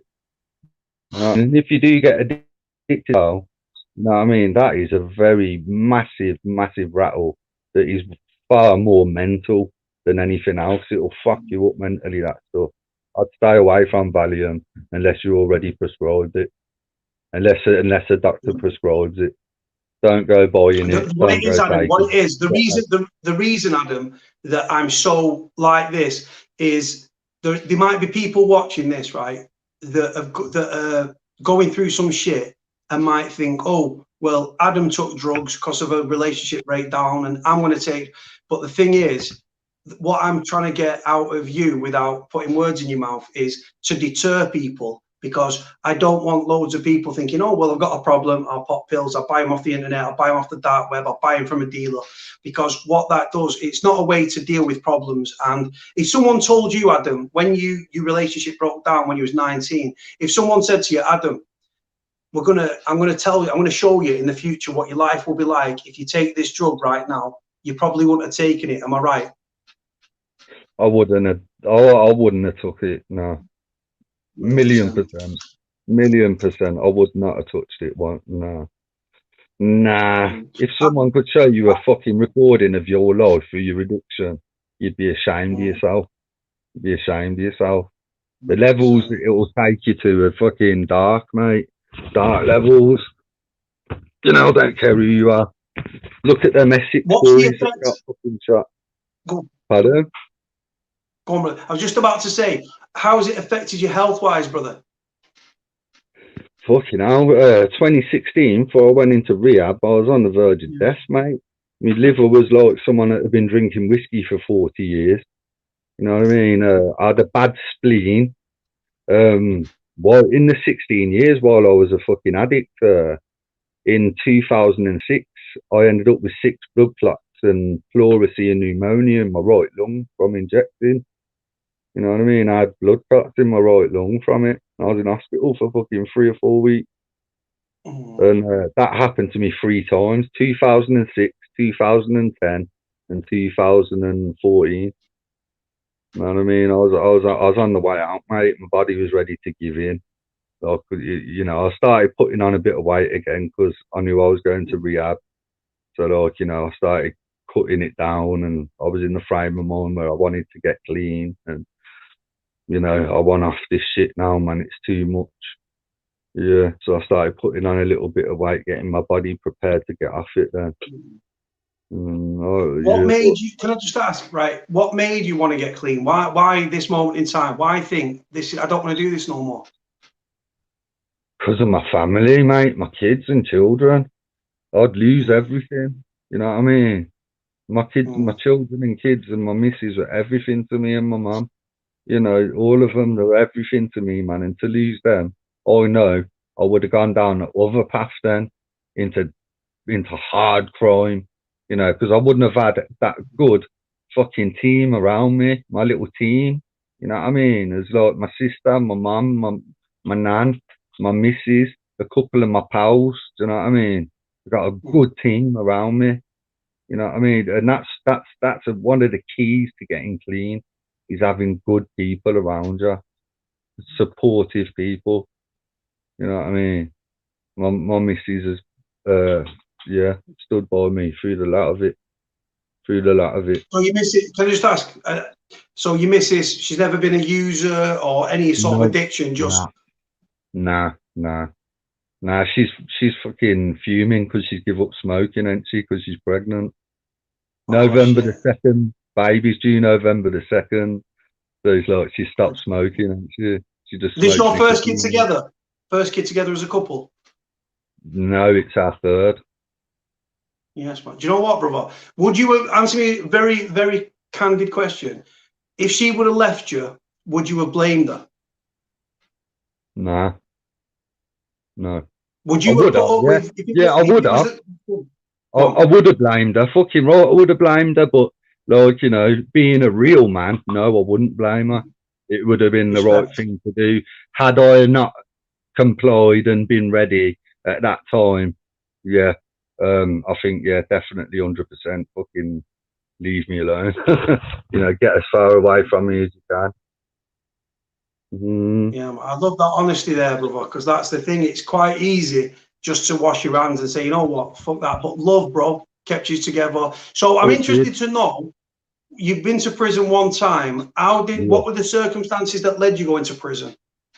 Yeah, that was commercial burglaries. That was, Code. Yeah. Like I said, how many did you take? Was you caught red-handed or? Yeah. Yeah, basically caught red-handed, coming out of the premises. Right. Coming out of the premises. Mate, silent we was all alarm, on acid that night. Silent alarm? Fuck no. Mate, I don't even know. I think someone complained of hearing smashed glass. Yeah. We was all tripping in there, running around wild in this shoe fucking warehouse that made orthopedic shoes. That's all I remember of it. There's a place that made orthopedic shoes, and we went in there for and we went in there for the fucking petty cash box and whatever alcohol was lying about. Yeah, anything worth half inching on the side. You know what I mean? If anyone's left anything, because don't forget back then, like mobiles didn't have cameras on them and shit, did they? What year was this? That would have been 97 going into 98. Yeah. So how many Codys? 4 of us. No one said nothing. Everyone throw the round in. Yeah, we all got fucking, mate. We was on acid running around the fucking place trying on these mad shoes and that. You know what I mean? On our escape on the way out of there, mate. It was big. What seemed at the times I was tripping. So massive, like, at the beginning of the films, the Fox films, with the big fucking massive shining lights. It seemed like that, mate, with the big torch. She's looking bright. All you hear is "Move and I'll dog ya! Move and we'll dog ya!" You know what I mean? So it's like fucking has ragged us out the hole in the window, then slamming us on the floor and that. Fucking, you know what I mean? Move and we'll dog ya! I just remember the fucking dog breathing down my neck, thinking I'm gonna get fucking ate by this fucking German Shepherd. You know what I mean? fucking right close to me, man. I was like, oh god, yeah. Yeah, none of us So said leading shit up anyway, to, man, but well, yeah, the people that I was with were like a lot more hardened criminals than what I was. You see, I'd hardly been fucking in touch with, I'd hardly been a nick at all compared to these lot. You know what I mean? These lot were fucking right people in my area. Some of my good friends still today, like, you know what I mean? They never touched the gear, these boys. But like, yeah, I think it's because I was with them. I say it to them and it now, but because I was with you boys, man, that's why I went to prison, man. You know what I can I mean? ask Because you a of the question? company that I So get. when it was coming to sentencing, so when he Yeah, was coming up for sentencing, so which Crown Court did you end up at? Worcester. No. It's Reddit's Magistrates Court, mate. Reading Mags, But, right. So when you yeah. was going to court, right, and did you pack a bag? Did you not pack a bag? Was you nervous? Was you scared? Was you anxious? Did you not give a shit when Yeah, you was coming to yeah. sentencing? I didn't pack a bag. I was nervous and scared as fuck. You know what I mean? And I didn't pack a bag, and I sorely regret it. Waiting for me fucking parcels to come through off my mum, man, with trainers and shit. You know, when you land in a YP prison, mate, and you get the prison issue plimsolls, and you walk through there, yeah, and they're saying, oh, I like your feelers, I like your feelers. You feeler cunts. Yeah. Your trainers, innit? Your plimsolls, your feelers, you feeler cunt. Yeah. So how So, did you yeah. feel when you was in that dock, and then you're in the dock, and then the judge says, right, jail. How long Yeah, did you yeah. get, and how did you feel, bro? My arsehole nearly opened up, mate, and swallowed me. You know what I mean? 100%. But shit. One big gulp. Like, you could hear it in the court. Gulp. You know what I mean? One of them, mate, yeah. All And four then of us, straight down. So when you got downstairs we and you got was in the shipped to cells and stuff, different prisons. and you must have been, like I said, I can't tell you. I was personally, I was a hardened criminal, but fucking hell, I was actually scared. I'll be honest. I'd hurt a lot of Mate, people. I was going to strange ways, and I'm on the sweatbox, bro. And I'm thinking every fucking person I've ever hurt, I thought karma's going to happen in this jail. I didn't know if I was sharing a cell with 5 people, 10, yeah, 2. I didn't even know if I got a yeah. telly, bro. So my ass was, no, I can fight and stuff, but I'll be lying if I said I wasn't nervous, scared, and apprehensive of Yeah, what came before. of course. Was it the same for Yeah, you? sure. Yeah, definitely, definitely. Mate, I was bricking it, man. I was bricking it in that sweatbox. It's only a little fucking space, ain't it? You know what I mean? My knees are touching the wall in front of me. You know, I was fucking all cramped up, but luckily from Reddit to fucking Wolverhampton, it ain't far, do you know what I mean? Ain't far at all. There was a stop off at Hull on the way, and then it was straight off to fucking, then they dropped someone at Featherstone, which is like, Brinsford's like actually in the fucking vicinities of Featherstone, do you know what I mean? It's a part of that jail. Yeah, so I've dropped a few fucking older ones at Featherstone. But check this, while I was in the fucking sweatbox going there, some lad in the fucking cage next to me, man, he's fucking smoking a roll up, mate. Some people go prepared, don't they, Cody? Do you know what I mean? I was young, man. I was only 17. I hadn't touched heroin. I was just smoking the weed, you know, like fucking doing LSD and fucking E's and that. So I weren't really, no one clued me up on going to prison, really. Do you know what I mean? Just not drugs wise and parcel wise and how I can get on in there, just how to behave. Yeah. You know what I mean? Just keep your fucking head down and be yourself. You know what I mean? Don't go in there trying to be. How was your time in there? How was your time in there? From landing on the induction wing to how was your Yeah, time in prison? yeah. I thought I'd sneak through it, Code, and I got on the spur and that. So I could fucking, not like an actual wing as such. But yeah, when I landed on the proper wing, mate, fucking hell, I thought, you know what, I'll sleep through this. And I was on the twos and that. And I think I was the one, two, I was the third cell in from the stairs going up, yeah. So fucking, I slept through it. The second day, I hadn't been out my salon association on the first day. Slept through it. Wrong thing to do. Second day, association. 20 minutes later, I got my door fucking hammered open by 2 fucking little lads from Coventry. Yeah. Got a rollie, mate. I was like, nah, I haven't got a rollie, bro. Sorry. He's like, your backer and your lighter's on the table there, mate. I've gone, listen, that's got to last me. And like, I stepped forward, so I got up off my bed, yeah, and I seen how tall I was on that, and I've little pricks of shit it, like, and I've actually bounced one off one, do you know what I mean? Bounced an headbutt off the one, and fucking clunked the other one, and I sparked the second kid with the punch, do you know what I mean? The first run off with the fucking nose, or basically grassing, do you know what I mean? Running off, screaming and crying and that. Do you know what I mean? Just causing attention when he could have just gone and fucking washed it off, do you know what I mean? Little rat bags, and I found out I was just little divs, mate, throwing me out. So I haven't been out myself. Trying to look at all that. So where's your debt sheet? Let me read your debt sheets and all that shit, do you know what I mean? There's a fucking, oh, mate, little divvies, but like, I was having a game of ping pong with a fucking lad. And he's like, nah, bro, you dealt with it well, man. If anyone come into my pad like that, man, I'd have levered them the same. You know what I mean? But yeah, I got on with everybody after that, mate. It was fucking plain sailing. It sound as fuck. All the suck your mums and that, like, in the YP. Suck your mum this and suck your mum that. So, I mean, I got on with a few. Why did you go? Where did you go? Which prison did you go to from Cork? Brinsford. Brinsford. So when you was in Brinsford, who was beefing with who? What areas were beefing with who? And mate, to be fair, it's mainly like the Northerners, the Northerners and the Southerners. You know what I mean? Badly, like, it's like I hated the Manx. There's some Manx and Scousers in there, like. Do you know what I mean? I got on with a kid called Birchies from Liverpool. I was padded up with him and that, like, he's a sound kid, but fucking he robbed an old lady's house, didn't he? He had a gun.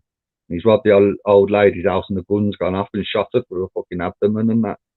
So he's ended up in there for quite a long time and that. But I spent a lot of time with him. He was, despite what he'd done, he was a good lad, like, do you know what I mean? Yeah.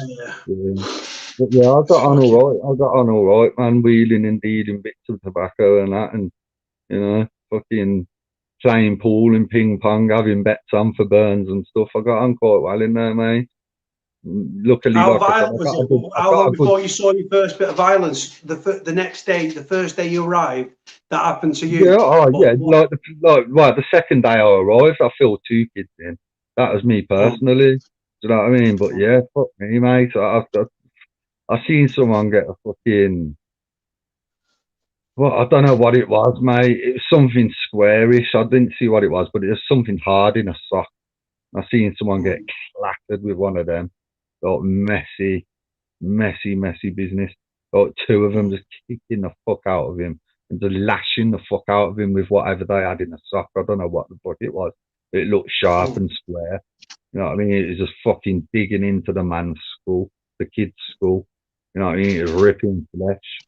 Like, the kid, like, was pouring with blood and that. That was a nasty one, that was, because the way they went about it was savage, like, savagely done, like animals. Do you know what I mean? But other than that, I seen a straightener in there. You know what I mean? So a couple of kids had a fucking bit of a beef on. You know what I mean? It was over words as well. Something stupid. Someone said something stupid. The other one didn't like it. I ended up having a straightener, and that was that. Do you know what I mean? And actually, I've seen something on YouTube where some lads have a straightener. Don't know what prison it was, but it was a lot like that. After it was done, it was done. You know what I mean? And they went their separate ways, and that was that, look, yeah. But bearing in mind, I only done, what, 6 weeks? You know what I mean? Fuck all, Cody, compared to what you done, kid. You know what I mean? You done a lot, man. Done a lot more than fucking 6 weeks, put it that way. Yeah. But I see with the young offenders, bro, I've never been away. It's loud. The first thing that you notice when you get in there is how loud people are. There's never a fucking minute silence. There's always someone busting on their door for something. You know what I mean? Someone always kicking their fucking door to bits all night because they fucking want to burn, or they want this, or some fucking lad on the booze or freezers called his mum a slag or told him to suck his mum. Do you know what I mean? And yeah, and you get them play up and that. You know what I mean? Yeah, man, mate, I behaved and then got on a van and had a TV and that and a PlayStation 1.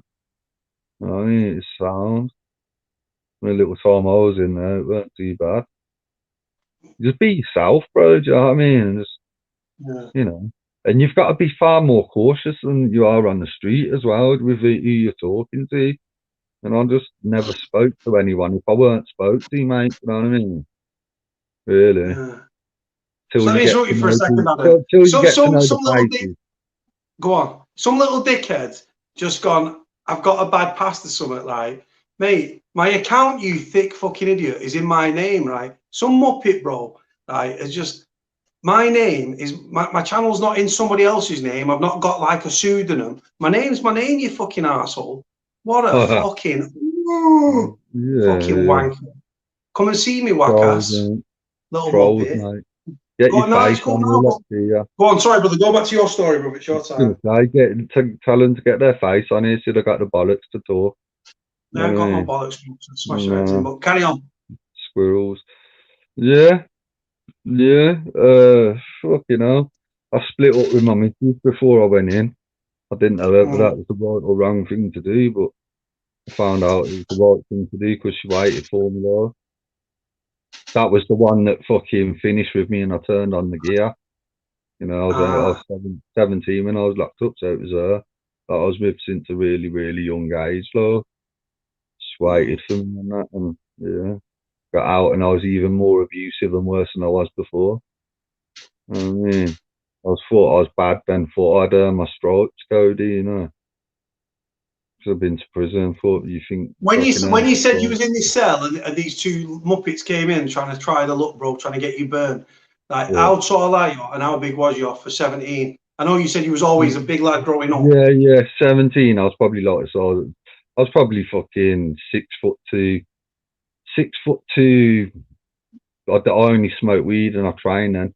6'2", about 15 stone of heavy build, or yeah, 16 stone, quite nicely shaped, though. You know what I mean? Yeah. So for me age, I want to know when it came. 6'2" now. Go on. I'm still 6'2" now. I'm just thickened out now to what I was then. Do you know what I mean? Yeah. So I want to know. Someone asked me, did a company called CGI help you get off the drugs? I think it was another company. I can't remember what you said. Yeah, it was CGL, Change Grow Live. That's the one. See, it wasn't CGI, it was CGL, brother. That's the one. Yeah, I was with them for 16 years, and they changed the name about 3 or 4 times in that. When I first started with them, it was called the CDT, the Community Drug Team, and then it went on to a thing called Swanswell, and then it went on to some other fucking company because it got privatised, and now it's Change Grow Live, which is another private company. Yeah.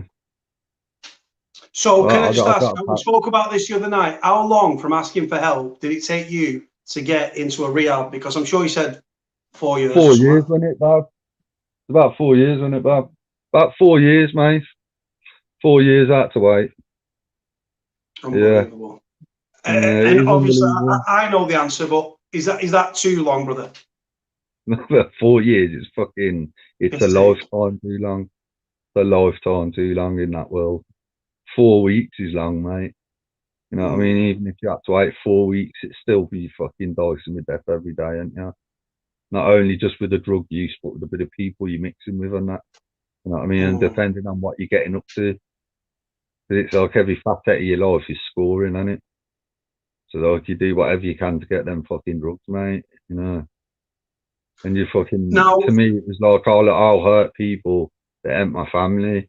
You know what I mean? But like, I'm a shit shoplifter, Code, so I don't never shoplift, like. So where we'd chip in with my pals and they'd go shoplifting, I'd turn someone over or do something different. Like, I'd always go out of town, Code, and do it. I'd never do it. Can I ask you a question? Yeah. I don't know, and people that are watching that have not been into like a rehab will also don't know how. When you came up to Manchester and you went to this place, this CGL place that they referred you to, how does it work when you are on a detox? Like when you're into a rehab, how does it work? What do they teach you? How do they help you? Is it psychological? Is it emotional? How do they do it? Basically, CGL, before I went to rehab, was like a fucking 20-minute appointment every fucking month. You know what I mean? That's what you got. And then actually in the detox centre in Manchester, like you're not there just to lie around and shit. You've got to get up and go to groups, or they're called smart groups. NA would come into the building, or they would take us to an NA that was right outside the walls of Strangeways. I've got a couple of pictures of the Strangeways Tower while I was there.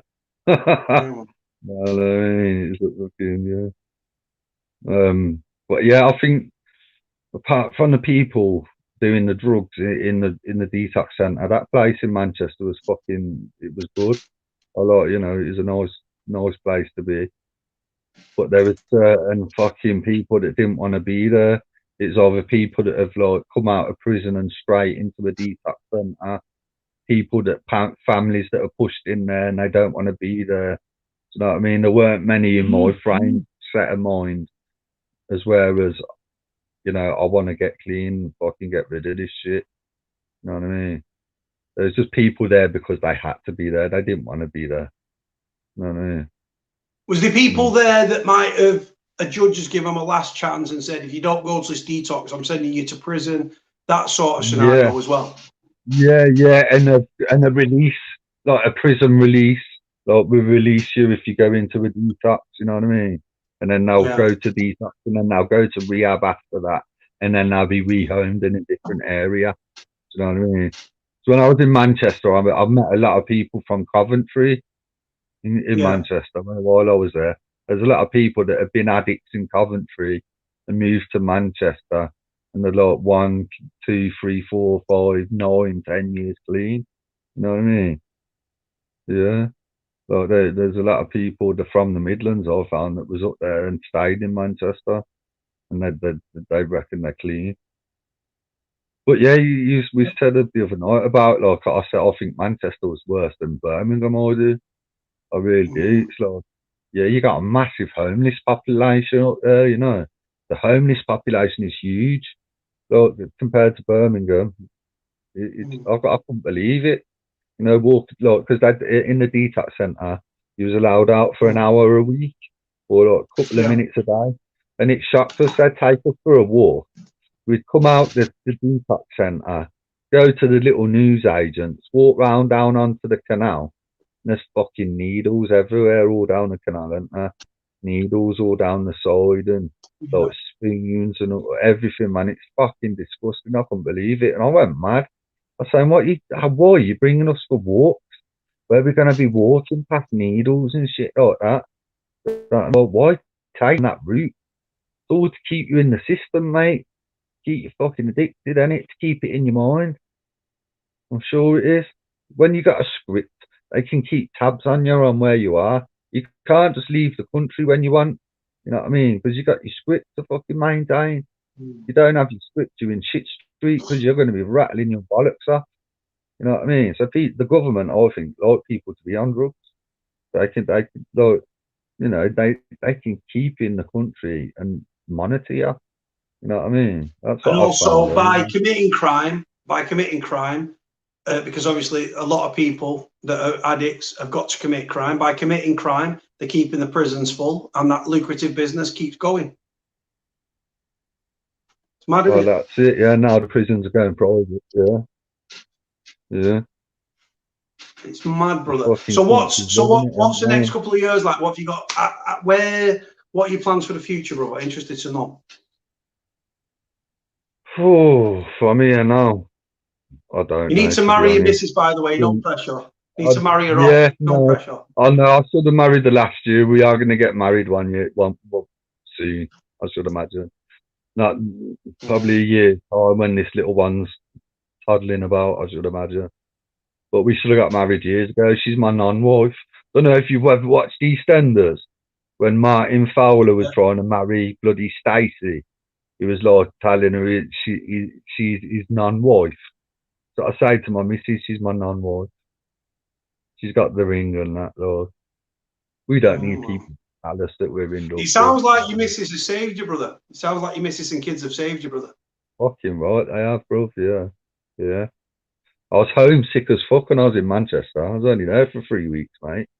You know what I mean? Like, I should imagine it'd be the same going to jail when you got kids and that. It's fucking, if you love your kids properly and you miss it, you go to jail, you're gonna miss them like fuck.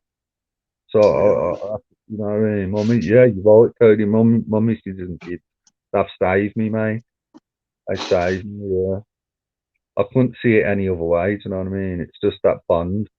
Like with my first lad, Ethan, as soon as he was born, like I didn't really want him. I was with a bird that we didn't really get on, but she just happened to fall pregnant, and we ended up splitting up when he was about 1, and then I met Christine a few months later than that. But yeah, as soon as that baby comes out and you hold them and you feel that warmth on your skin to skin, it just changes everything. Changed everything for me straight away. I just that feeling of, like, you just can't explain it, mate. I can't explain it. I know it'll happen again as well in a couple of weeks when she drops. It's just gonna be that tiny little thing depending on you. Do you know what I mean? And they grow and they learn and they develop little personalities. Do you know what I mean? It's, yeah. See, my older son's 11, so he's kind of now, well, getting to the age where his friends are smoking on the street, but he's not. He's staying in and playing his computer. He only lives like a 2-minute walk away from me, my oldest, with his mum. And I've got 3 with my missus now, Christine. I've got, well, the third one's on her way now. Yeah. You've done well, brother. And like I said, for what you if you didn't have your missus and kids, bro, you probably sat there sucking on a pipe or jabbing up or something. I'd probably be in prison or dead. I'd be jabbing up, or I'd be dead or in prison. That's the 3 things.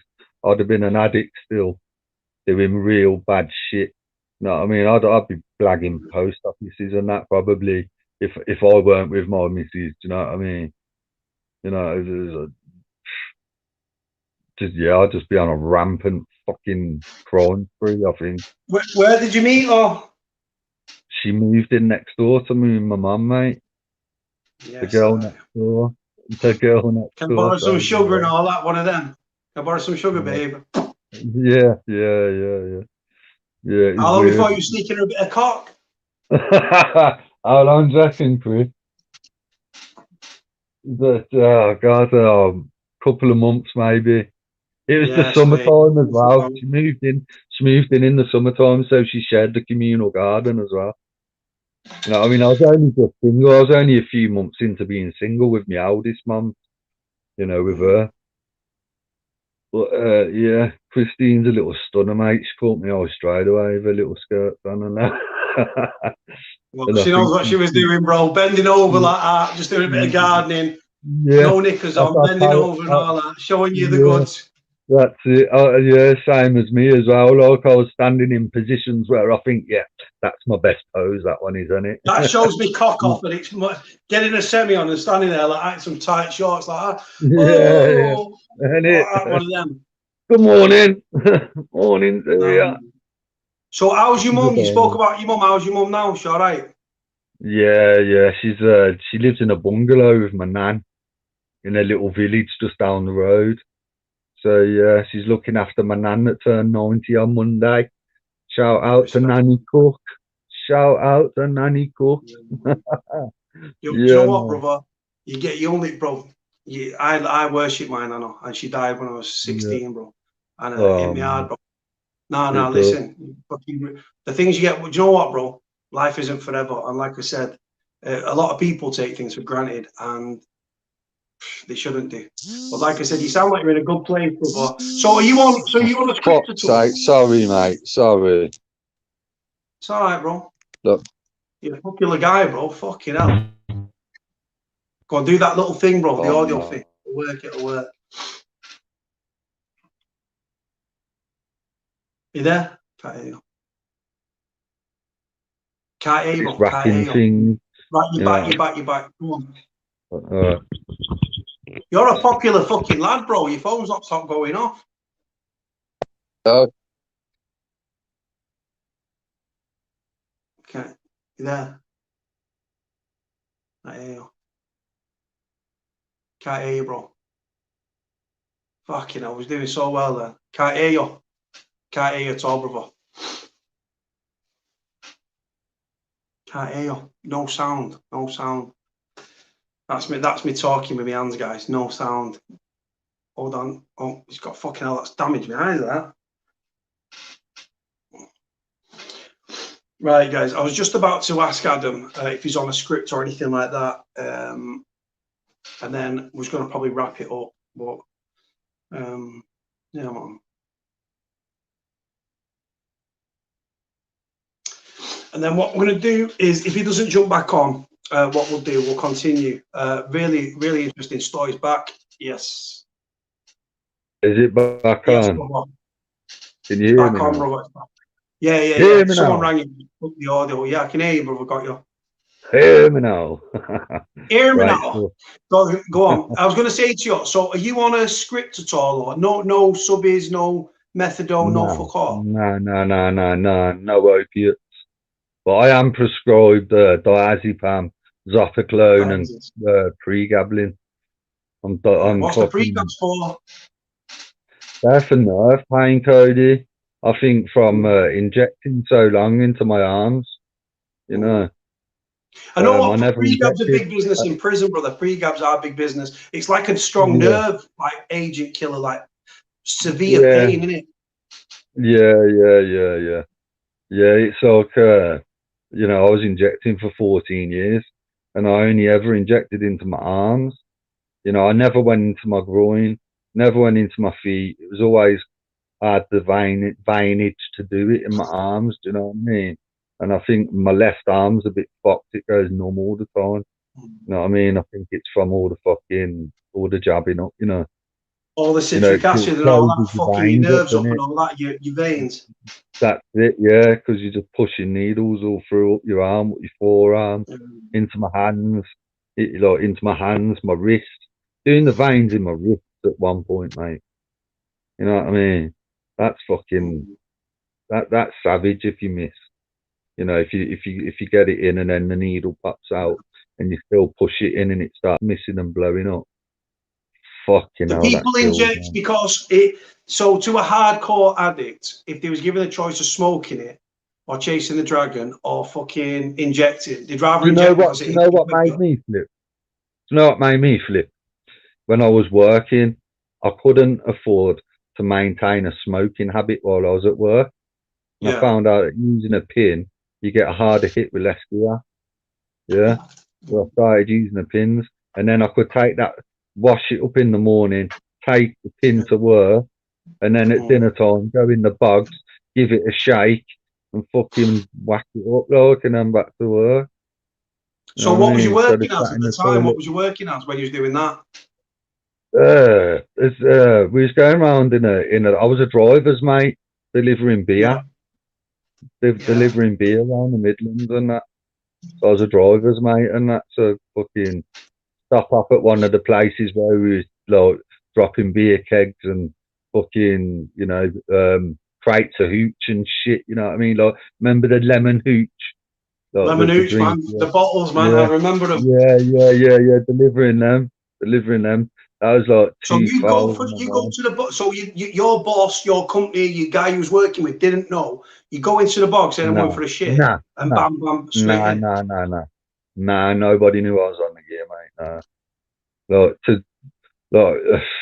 Nah, unless I told somebody, they wouldn't click on. So you literally go to the bog though, and you fucking jack up. Yeah. Fucking hell. Yeah. I was taking needles to work with me, bro. Yeah, I was having to put them in a container so they didn't compress and squeeze all the liquid out. Put them in a container, you know what I mean? So they didn't. You had already had them ready. So you'd already. So you wouldn't go into the bog, get your citric, get your water. Nah. Pre-made. Ready. So you'd have them. Luckily, you'd have your needles pre-made, and then go in, and then, like you said, in like a container, pull them out, and then bam, straight in. Yeah. I'd pull them out the container, shake it up in the bin, shake it back up, and then bust it up. It was no scare, that was. It broke down nicely. Like with some gear, you could do that, and I'd take it to work, and it would crystallise in the bin. You know what I mean? You could never take a snowball like that, because that would just go hard and crystallise in the bin. You know what I mean? But with just the heroin in it, like this gear was nice, mate. Yeah, I could just fucking just have it in the bin, mate. Like pull the plunger back so there's air in there, shake it, tourniquet on, boom, ready to go. You know what I mean? And I'd always leave it as well, so like I'm proper like feeling it, and then so when I have the hit, I'm not all gouging out on the bug. You know what I mean? I'm able-bodied and ready to go back to work. Like. Yeah. I just want to make a point to anyone that's watching this. We're not glorifying or glamorizing drugs in any which way. It's a hard-hitting discussion with somebody that was an addict for 16 years. And he's in recovery now, but he still classes himself as an addict. And again, Adam, if anyone was thinking about taking drugs as a coping mechanism or trying it for whatever reason, your advice would be? Leave it alone. Leave it alone. Don't go near it. It'll ruin your life.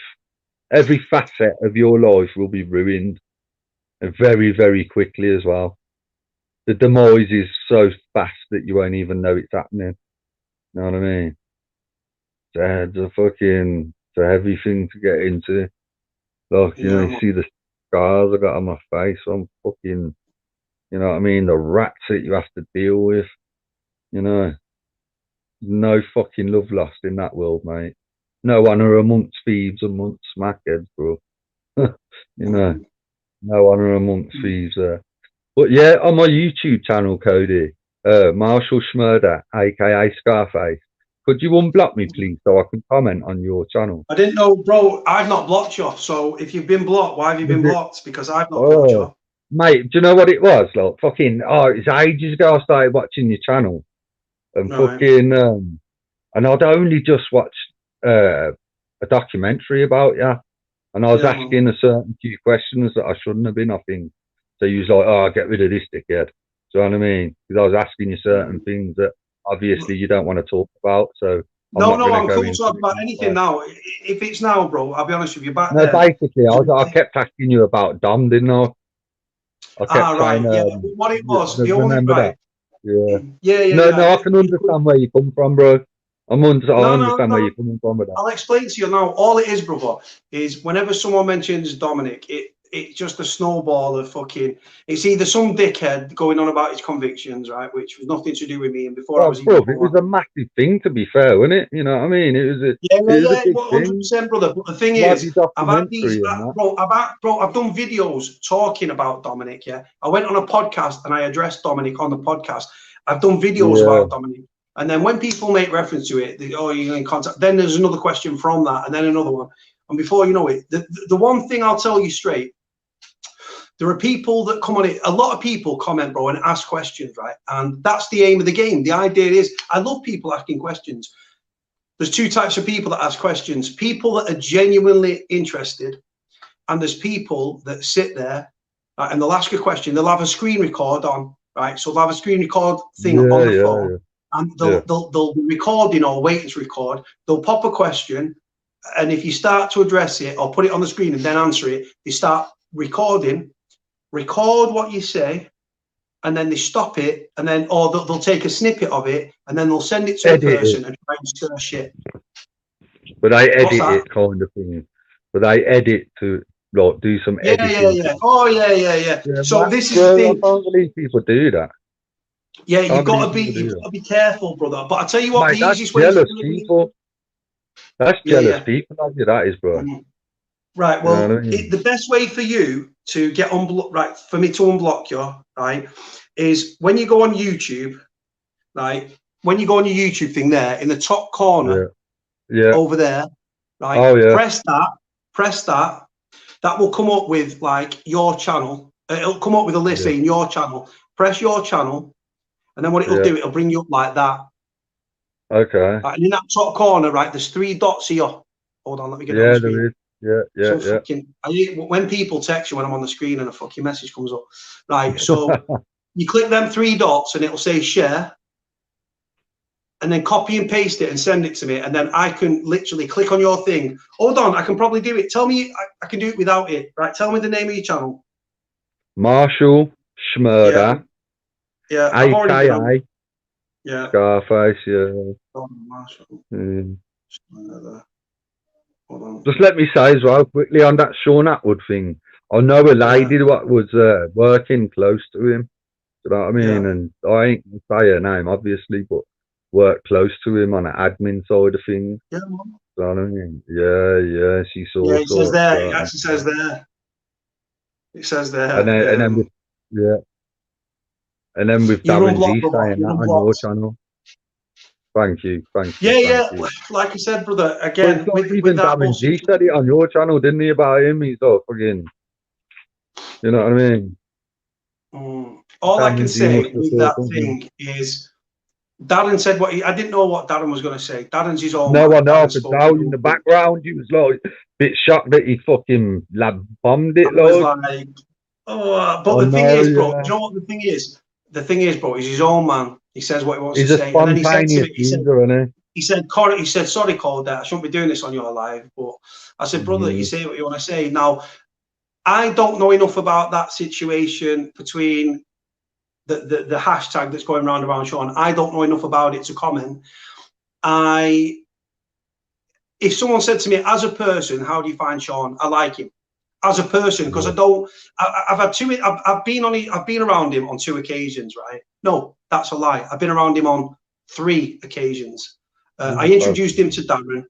I went down to the podcast and I met him here in Manchester as well.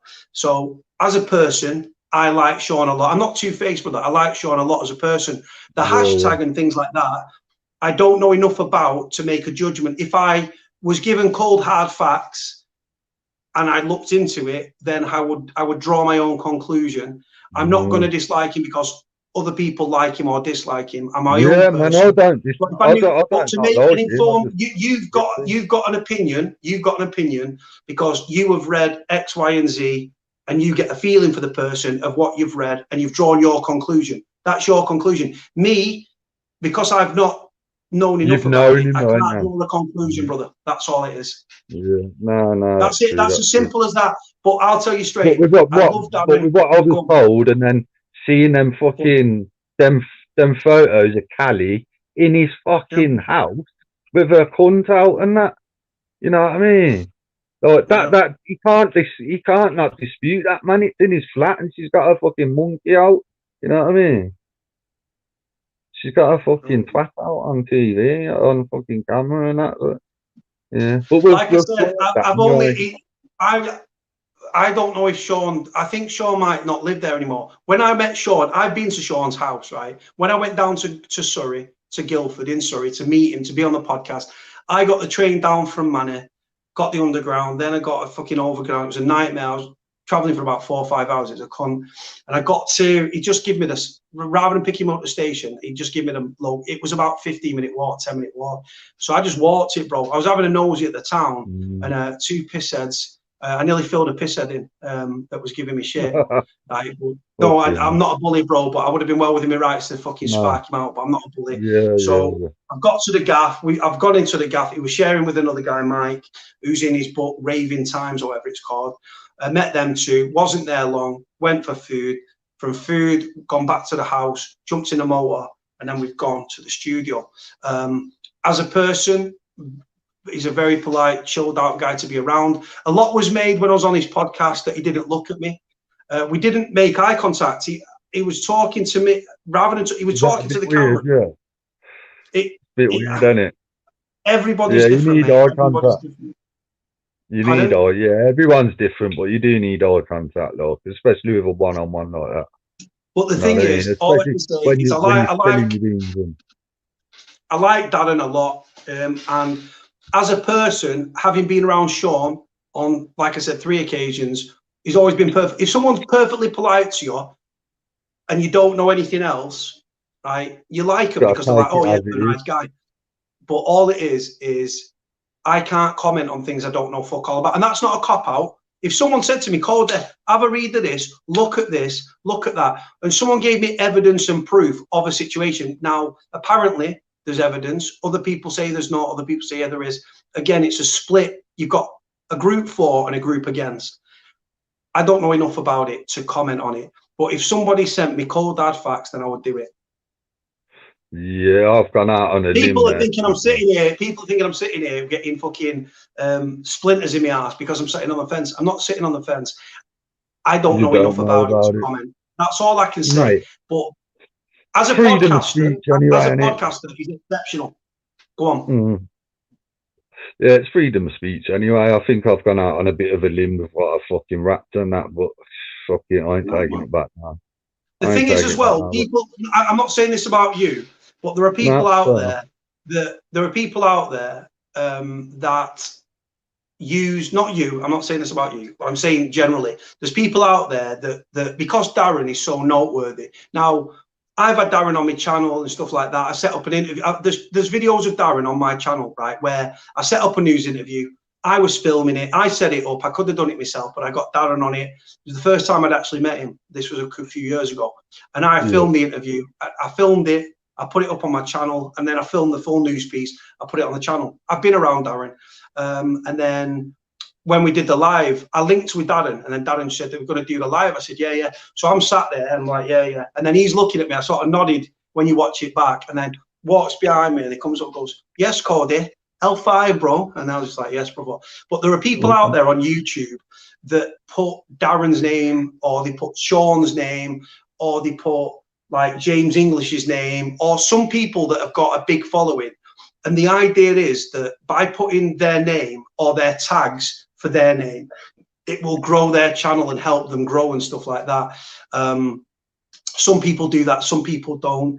Like I said, I've had Darren on my channel personally, but that was, like I said, he's actually been there physically in person. Do you know what I mean? But you got, like you said, from your lyrics and stuff. Well, I just carry his message.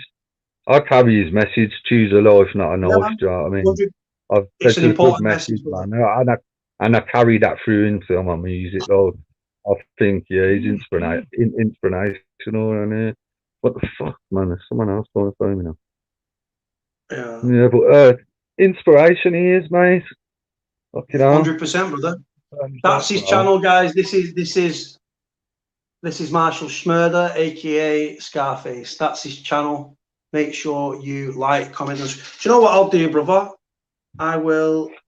You've been unblocked. What I'm going to do, as we're talking, I will put a link to your channel on this live so that people can subscribe.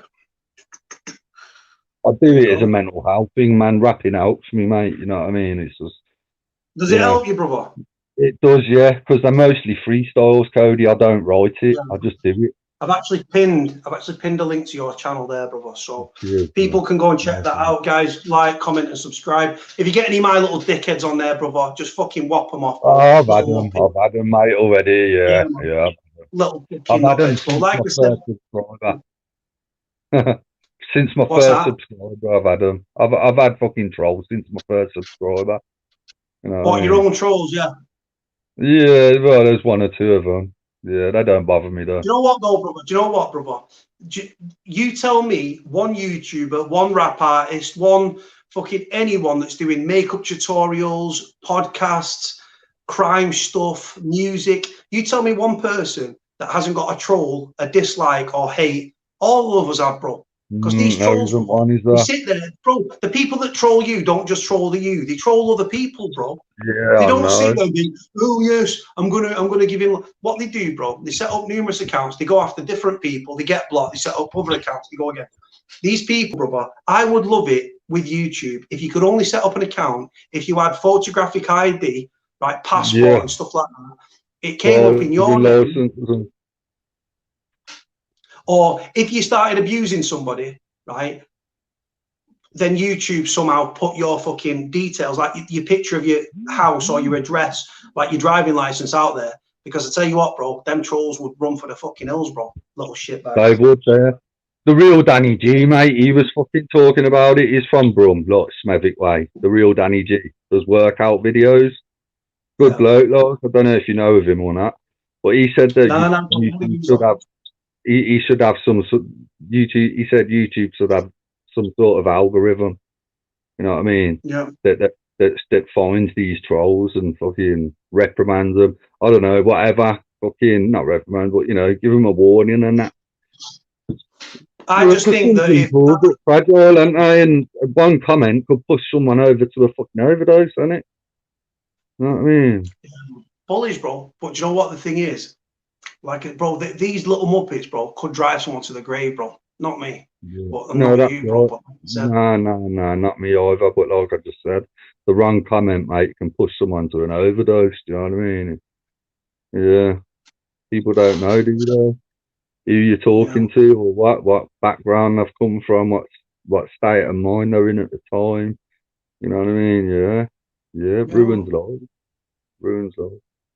I'm afraid. Right, brother. Listen, is there anything else you want to say before we finish off, bro? No, I'm pretty much 2 hours and 11 minutes. Yeah, pretty much done, Code. Yeah, mate. Yeah, thank you. Thanks for having me on and blocking me. I was gutted when you blocked me. I thought, nah, man, he's gonna think I'm a fucking troll.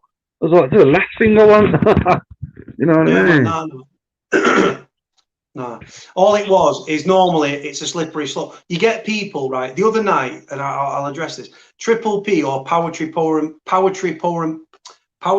was the night I was on. I've seen it. Pistols. No. The other night. No. Let me speak. Right, there was a scout that came on the other night, and what the kid did, he was copying and pasting messages about a certain person from Liverpool, not Darren. Just somebody else, and they kept pasting it and asking it. And the only reason that you would keep asking that question and answering the question and answer the question, the only reason for that is this is someone that's going to screen record.